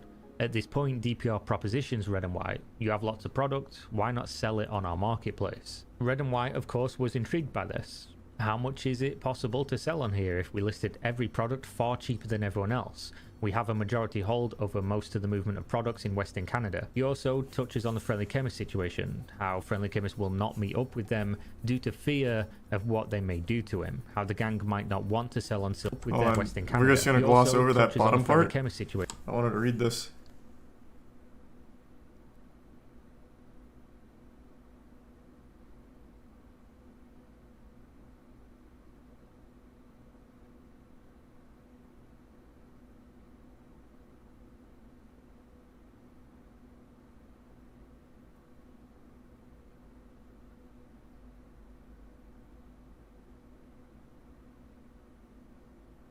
Jesus Christ. Holy shit. How Friendly Chemist will not meet up with them due to fear of what they may do to him. How the gang might not want to sell on Silk Road due to this missing $700,000. If you can get Friendly Chemist to meet up with us or pay us his debt, then I'm sure I would be able to get people in our group to give this online side of business a try. After this message, DPR contacted Real Lucy Drop again, clearly desperate to get the full address of Friendly Chemist now that he has this fantastic offer from Red and White. Why haven't you gotten the address yet? Bring me the address and $1,000 in Bitcoin is yours. He also responded back to Red and White. In my eyes, Friendly Chemist is a liability and I wouldn't mind if he was executed, but then you'd be out your 700k. Accompanying this blunt opening, he also gave up information he gained from Real Lucy Drop, the full name, age, rough address location, as well as the fact that Friendly Chemist has a wife and 3 kids. The rest of the message is information on how much money they could make from selling product on the Silk Road website. Red and White, however, no longer needed that information. He already knew who Friendly Chemist was, and he also has another prize. We have kidnapped Friendly Chemist's partner Jin, and are on the hunt for Friendly Chemist. This news was exciting to DPR. I understand, and that is great news about Jin. If I understand the situation, he's the one responsible for your loss. Now, to take a quick break and clarify on the roles. Jesus Christ, I don't remember any of this from the last time I learned about Silk Road. Is Lucy Drop, the partner of Real Lucy Drop, who allegedly stole his business and used his reputation to scam. Jin would then be responsible for selling the product from Friendly Chemist and therefore owing him the $700,000 that he would need to pay back to Red and White. However, at this point, Red and White clarifies that they are no longer missing any product. There is no loss anymore also. We were able to recover all of our missing product when we grabbed Jin. After some questioning, he admitted he was intending on moving to a different country and setting up a new seller account on this site. We don't take too kindly to thieves. He's gone. This is when Friendly Chemist started to ramp up his pressure. He knows now that his partner has been taken out and he's panicking big time. You leave me no choice. I want 500,000 USD within 72 hours, or I'm going to post all the info I have. I can't go back to my home. Real quick, I guess this may be like spoilers going forward. So when Silk Road went down, all of this went into the hands of authorities, clearly. Was that confirmed to be real? Like, that actually happened? They actually did take out that guy's partner? Because I imagine with that Silk Road coming down, all of the information got into their hands. It is spoilers? Okay, so he does touch on it. Okay, sorry. I'm getting a little ahead of myself. I haven't watched the Silk Road shit in a while, and I don't remember any of this from when I did learn about it. Thanks for 5 gift subs, Meef. Appreciate it, man. And the 10 gift subs socks. Jesus Christ. Thank you again, man. The resub seashells. And I've had to move my wife and kids somewhere else, and I guess, hold on, before we continue, I'm going to throw out a theory. I think this is all one big play to try and squeak money out of DPR. That's my guess. Don't tell me if I'm right or wrong, but that's just the impression I get, because it seems like you can make multiple accounts on here without any kind of like real verification process, obviously. So I'm thinking this is all like one big ploy to get like 500k from DPR. And it's all orchestrated by 1 or 2 people, something like that, maybe. Need the money so I can move my family and start a new life. What's it going to be? DPR tries to calm him down. Don't do anything foolish. The people you owe money to have caught up with Jin and reclaimed their losses. I spoke to them and calmed them down. They are likely going to become vendors here on SR. Now you can calm down too. Go back to your normal life and don't get involved in this stuff anymore. This did not have the intended effect at all. You think I don't know what they did to Jin? You think I can just go on with my life? You don't know these people. I owed them money and I ran away from them. It's over for me. He doubled down on the threat, though of course now stating that he only had 63. Let me see.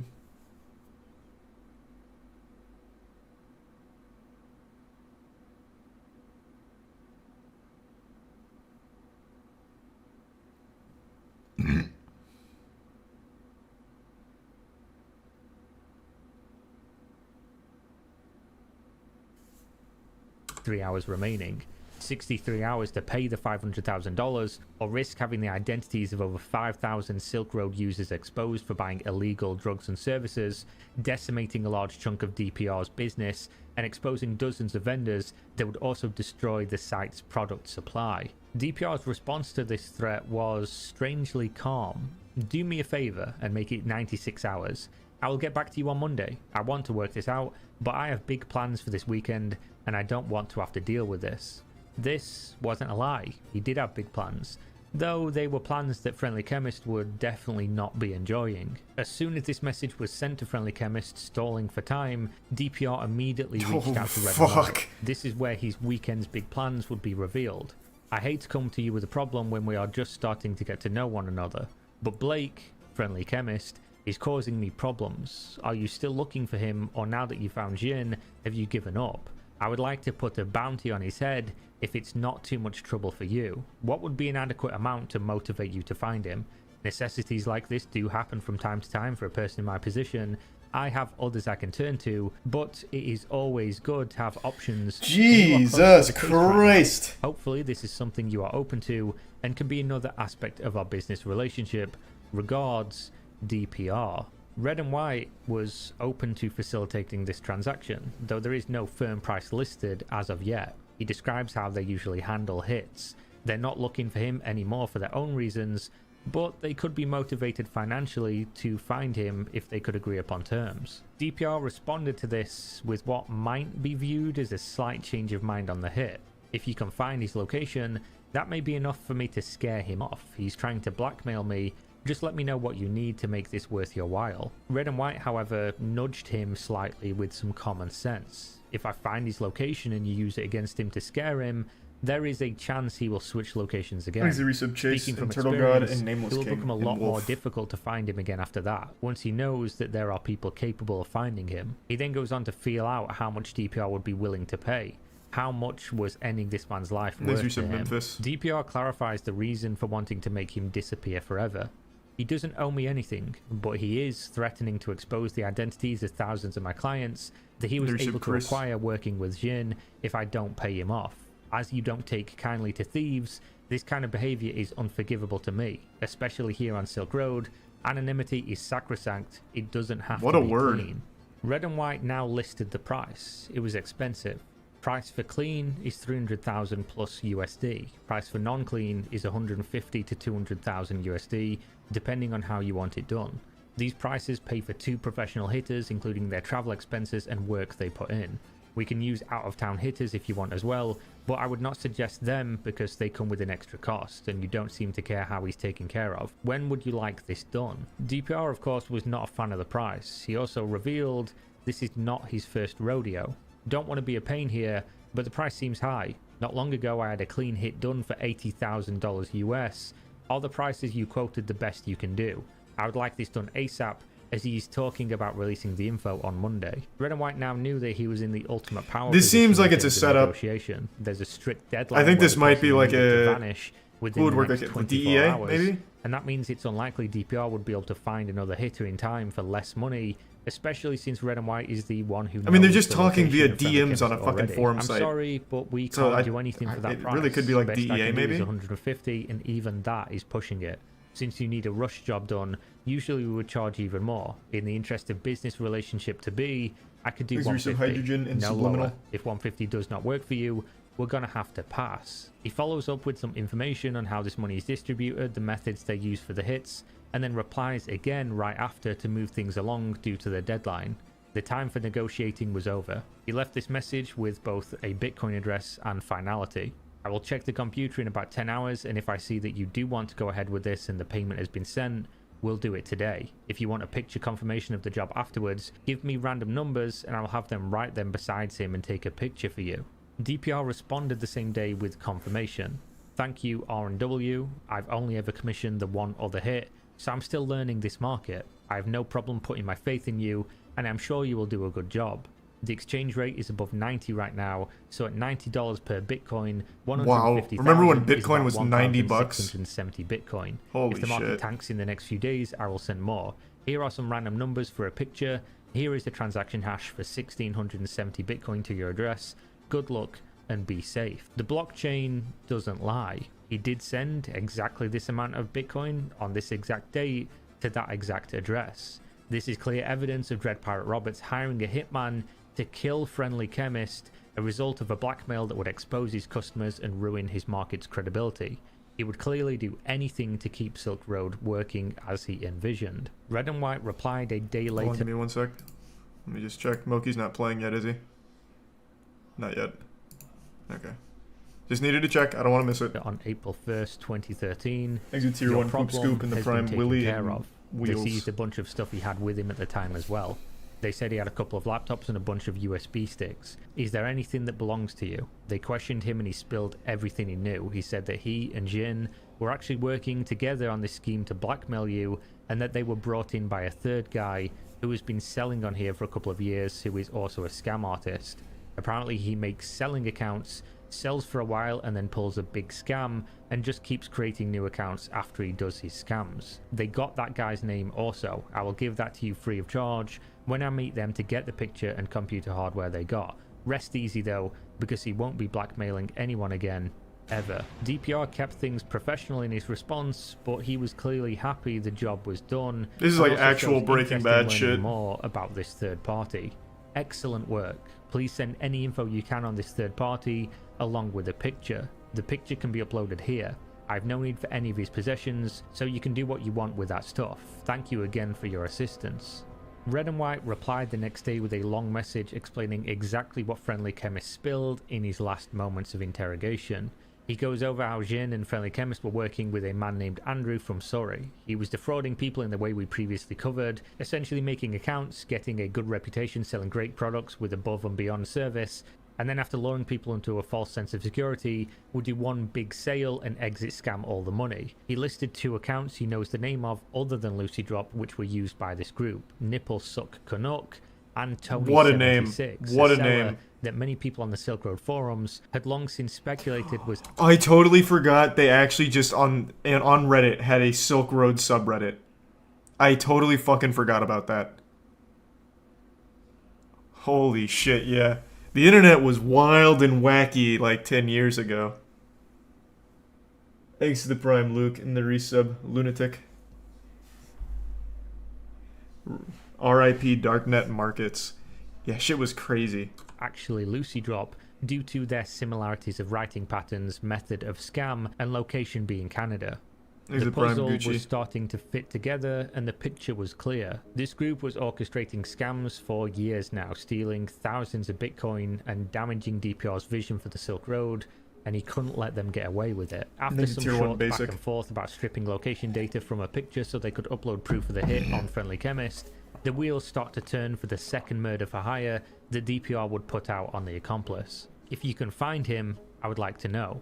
He also confirms he received the picture of Friendly Chemist with the numbers next to him after the hit took place, and that he had deleted the picture for safety. Okay, He I was wanted wrong then. to take out Andrew, the I thought it was accomplice, DEA. but he also wanted to make sure Friendly It Chemist wasn't. was telling That man the just truth. got fucking I'd rather blasted, miss I the guess. chance to take him out than hit an innocent person. He also wanted Andrew to be held and interrogated. The idea being, if this was the remaining member of the group defrauding his customers, he would have substantial funds that may be retrievable. Red and White, of course, was open to this and sets about the job. I will send 2 of my guys to do some recon right now and find out what I can about him and get back to you immediately. We can discuss price later once we know more. PR seemed conflicted about potentially having the wrong man, but at the same time was way more interested in the potential of recovering tens of thousands of stolen Bitcoin. He's likely to be sitting on many thousands of stolen Bitcoin, perhaps tens of thousands, so I would think we'd want to work him over to get those funds back. Thanks to tier 1 Lady Red and White Scorpion. returned later that day with the recon. Apparently the supplier of illicit Your severe products shit. that Andrew was using had rolled on him, giving up what he ordered, the frequency of the orders, and his plans to move out of the province very soon. That might be because he's found out about Jin and Friendly Chemist and is now scared. The rest of this message retells the information they got from interrogating Friendly Chemist in more detail and how all the information lined up. He also stated that after finding where Andrew was staying, he had 3 other people in the house with him for a total of 4 in the building. The people were also in on the scheme. They were selling product with Andrew, aka Tony76. The reason these 3 people being in the building and working with him is critically important to the story is that Red and White also talked about a potential 15,000 Bitcoin theft in this message. This means that somewhere in that building with these 4 people, one of which he knows DPR already wants to have removed from life, could be over 20,000 Bitcoin, which at the time would be worth around $2 million. The message ends, do you want to deal with this Andrew guy, or do you want me to put the team on standby? DPR was led to this conclusion like a horse to water, and he started to drink. I'm confident enough that is him to move forward. Can we round up all 4 of them, separate them, and get them to out each other and give up their stolen money? He then explains how it could be difficult to recover the Bitcoin if the team of hitters are not familiar with how Bitcoin works, and that he would need more information to piece together how much this crew could have actually stolen. Red and White explained that this would be very difficult. He could pull it off, but it would require more hitters, and there are no discounts for group jobs. In fact, due to the difficulty, it should go up in price. However, since the working relationship was going good so far, he would do it for $150,000 each. $600,000 total for all 4 of them to be interrogated and then removed from this mortal realm. DPR, however, wasn't hot on this idea. Not on the idea of removing them from life. Yeah, I've got it up on right the here for idea it would Moki. cost him It's just he's not playing yet. $600,000. Clearly, the dollar sign was the issue, so it was back to the original plan. Okay, let's just hit Andrew and leave it at that. Try to recover the funds, but if not, then not. How much do you need for this? Red and White, however, hadn't given up on this idea. If you want to hit Andrew only, I can have it done for 150 just like last time. We wouldn't be able to do it at their place though, because there are always at least a few of them there from what I'm told, since it is their home office. So we wouldn't be able to recover any of his things. He goes on to give his opinion on the situation and how if these other 3 were left to continue their scams, they would continue to cause issues with DPR and Silk Road. He also offers a discount for the whole package. If you would like to do the others as well, I would be able to have it done for 500,000 USD. If you do not want all of them and just Andrew, it would be 150k. I would prefer to do all 4, as it would be better than having to get Andrew somewhere else and have no chance of recovering any potential product/money he may have. Anything recovered would be split 50-50 with you. This message ends with a prompt for payment. If you would like just Andrew done, send 150,000 USD to the same address you sent the other funds to. If you would like all 4 of them done and product/money recovered from there, send 500,000 USD to the same address you sent the other funds to. This was enough to convince DPR. Okay, I'll defer to your better judgment and hope we can recover some assets from them. 500,000 in Bitcoin has been sent. This really At the feels... time, Bitcoin I was still think this could be like a $166 DEA each. thing. He listed the transaction hash, and once again, this transaction is publicly verifiable. On April 8th, 2013, DPR sent 3,000 But Bitcoin, then they did take like a valued picture at or something, so maybe not. I don't know. Maybe to I'm the on same wallet copium. he previously sent 150,000 for the murder of Blake, aka Friendly Chemist. 3 days later, on April 11th, Red and White messaged DPR to update him on the status of the job. Our hitters have been watching their house, and we have a 1-week window to do it. But I just wanted to ask you a couple of questions before giving them the green light. At this point, he talks about the fluctuating price of Bitcoin, and how before they could convert them to real money, the price dumped to 61 USD each. Ooh. Essentially, he wanted paying more Bitcoin to cover this fluctuation so they were not massively shortchanged on the Bitcoin will job. never last. DPR replied letting him know he would be willing to cover the difference, and then there is a 3-day lull in communication before Red and White gets back in touch. That problem was dealt with. I'll try to catch you online to give you details, just wanted to let you know right away so you have one less thing to worry about. Beyond this, the communication fizzles out very quickly, and this is where the story ends. The story of Ross Ulbricht, aka Dread Pirate Roberts, They kind of glossed is over that. absolutely crazy. At the start of this video, I mentioned 6 murders for hire, and you may have noticed that we only discussed 5 so far, the 4 people in the house and Friendly Chemist. That's because the 6th murder for hire, the one that DPR claimed to have paid $80,000 for, is a different story altogether, and never actually happened. He had in fact purchased this murder for hire from an undercover DEA agent, and it was aimed at a former Silk Road staffer. Now what if I was to tell you that the other 5 murders for hire, the ones we've just went over, none of those happened either? Fucking called it, I knew it. The trial of Ross Ulbricht, DEA. where these private messages were first presented, no one by any of the names ever existed. He had been scammed, though he likely never knew this was the case until we did. Him and Red and White, the supposed Hells Angels contact who had helped him get rid of 5 people for $650,000 in Bitcoin, continued to speak using an untraceable method of instant chat. But remembering back to the start of this video, Ross kept a detailed diary of the Silk Road's creation and operation, which the federal government gained access to when they seized his laptop. In that diary, he writes that he loaned out $500,000 after this period to Red and White to start. Yeah, it wasn't the vending on DEA, Silk I guess, Road, but... and then later writes that Red and White flaked out and disappeared with my $500,000. This means that Ross paid out $1.15 million in Bitcoin to someone who tricked him using multiple accounts, essentially creating an elaborate fanfiction, and honestly, it was a brilliant fanfiction. It used the fact that many users drew links between Tony76 and Lucy Drop due to their Oh location my being God. similar, very similar writing styles and methods of exit scamming, and then he introduced enough real-world elements while keeping the pressure on after discovering the primary motivations of DPR. As soon as he knew that DPR would do anything he could to protect the Silk Road marketplace, he could just constantly introduce threats and also solutions. Holy Ross was shit. never charged for these 5 murders for hire that never happened, despite the Bitcoin he sent to Red and White being verifiably from his very own personal Bitcoin wallet. He did, however, get charged on 7 counts related to drug trafficking, money laundering and computer hacking, and for this, Ross Ulbricht received 30 years to life in prison, which is where he remains today. As for the money in today's market, the total that Ross was scammed out of was 7,225 God, that's Bitcoin, so much. which on the 10th of April 2022 would be worth $308 million. What a scam. As for the scammer, during a later investigation, Bitcoins traded from Red and White's account lined up with another seller on Silk Road named Mary Jane Is My Muse, both of which were registered on a Canadian Bitcoin exchange that had the name James Ellingson.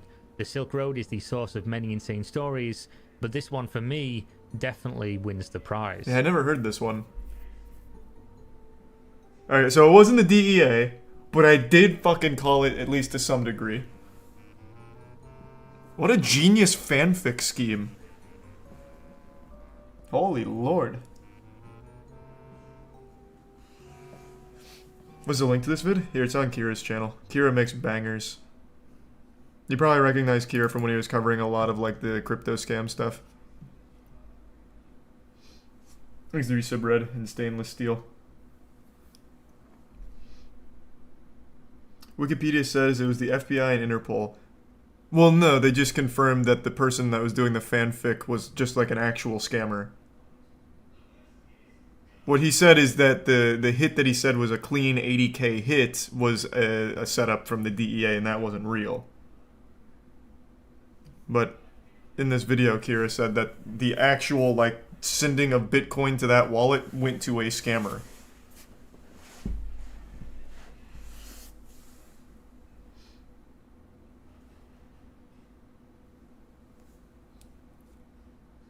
The actual sentence was 2 life sentences plus 30 years. Yeah, it sounds about right. Exit Prime Cheese.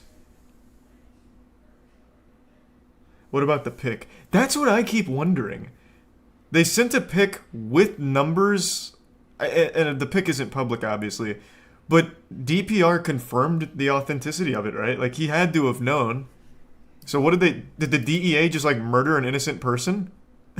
Like, just for the sake of getting this guy? Like, ends justify the means. Or, whatever. You know what I'm saying. They staged it? Yeah, I guess it could have been like a shitty pick. I don't know. I guess I'm just used to like 2022 pictures where you can really tell if someone's like faking a death, I think, right? Like, I don't know how accurately you could pull that off.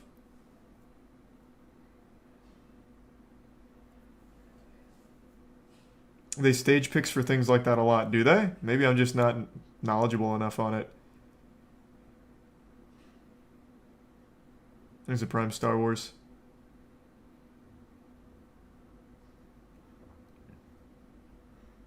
They faked the moon landing, so... Yeah, true. Yeah. Moon landing wasn't real. Nothing's real. Thanks to get some Trey in the Prime Kins.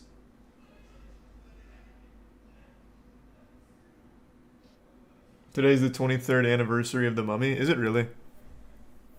Godspeed to an amazing movie. Amazing franchise, really. I'm so excited for tomorrow too, Dong. I can't wait. Today was great. If you're in the chat, Kira, good shit again. This video was a banger.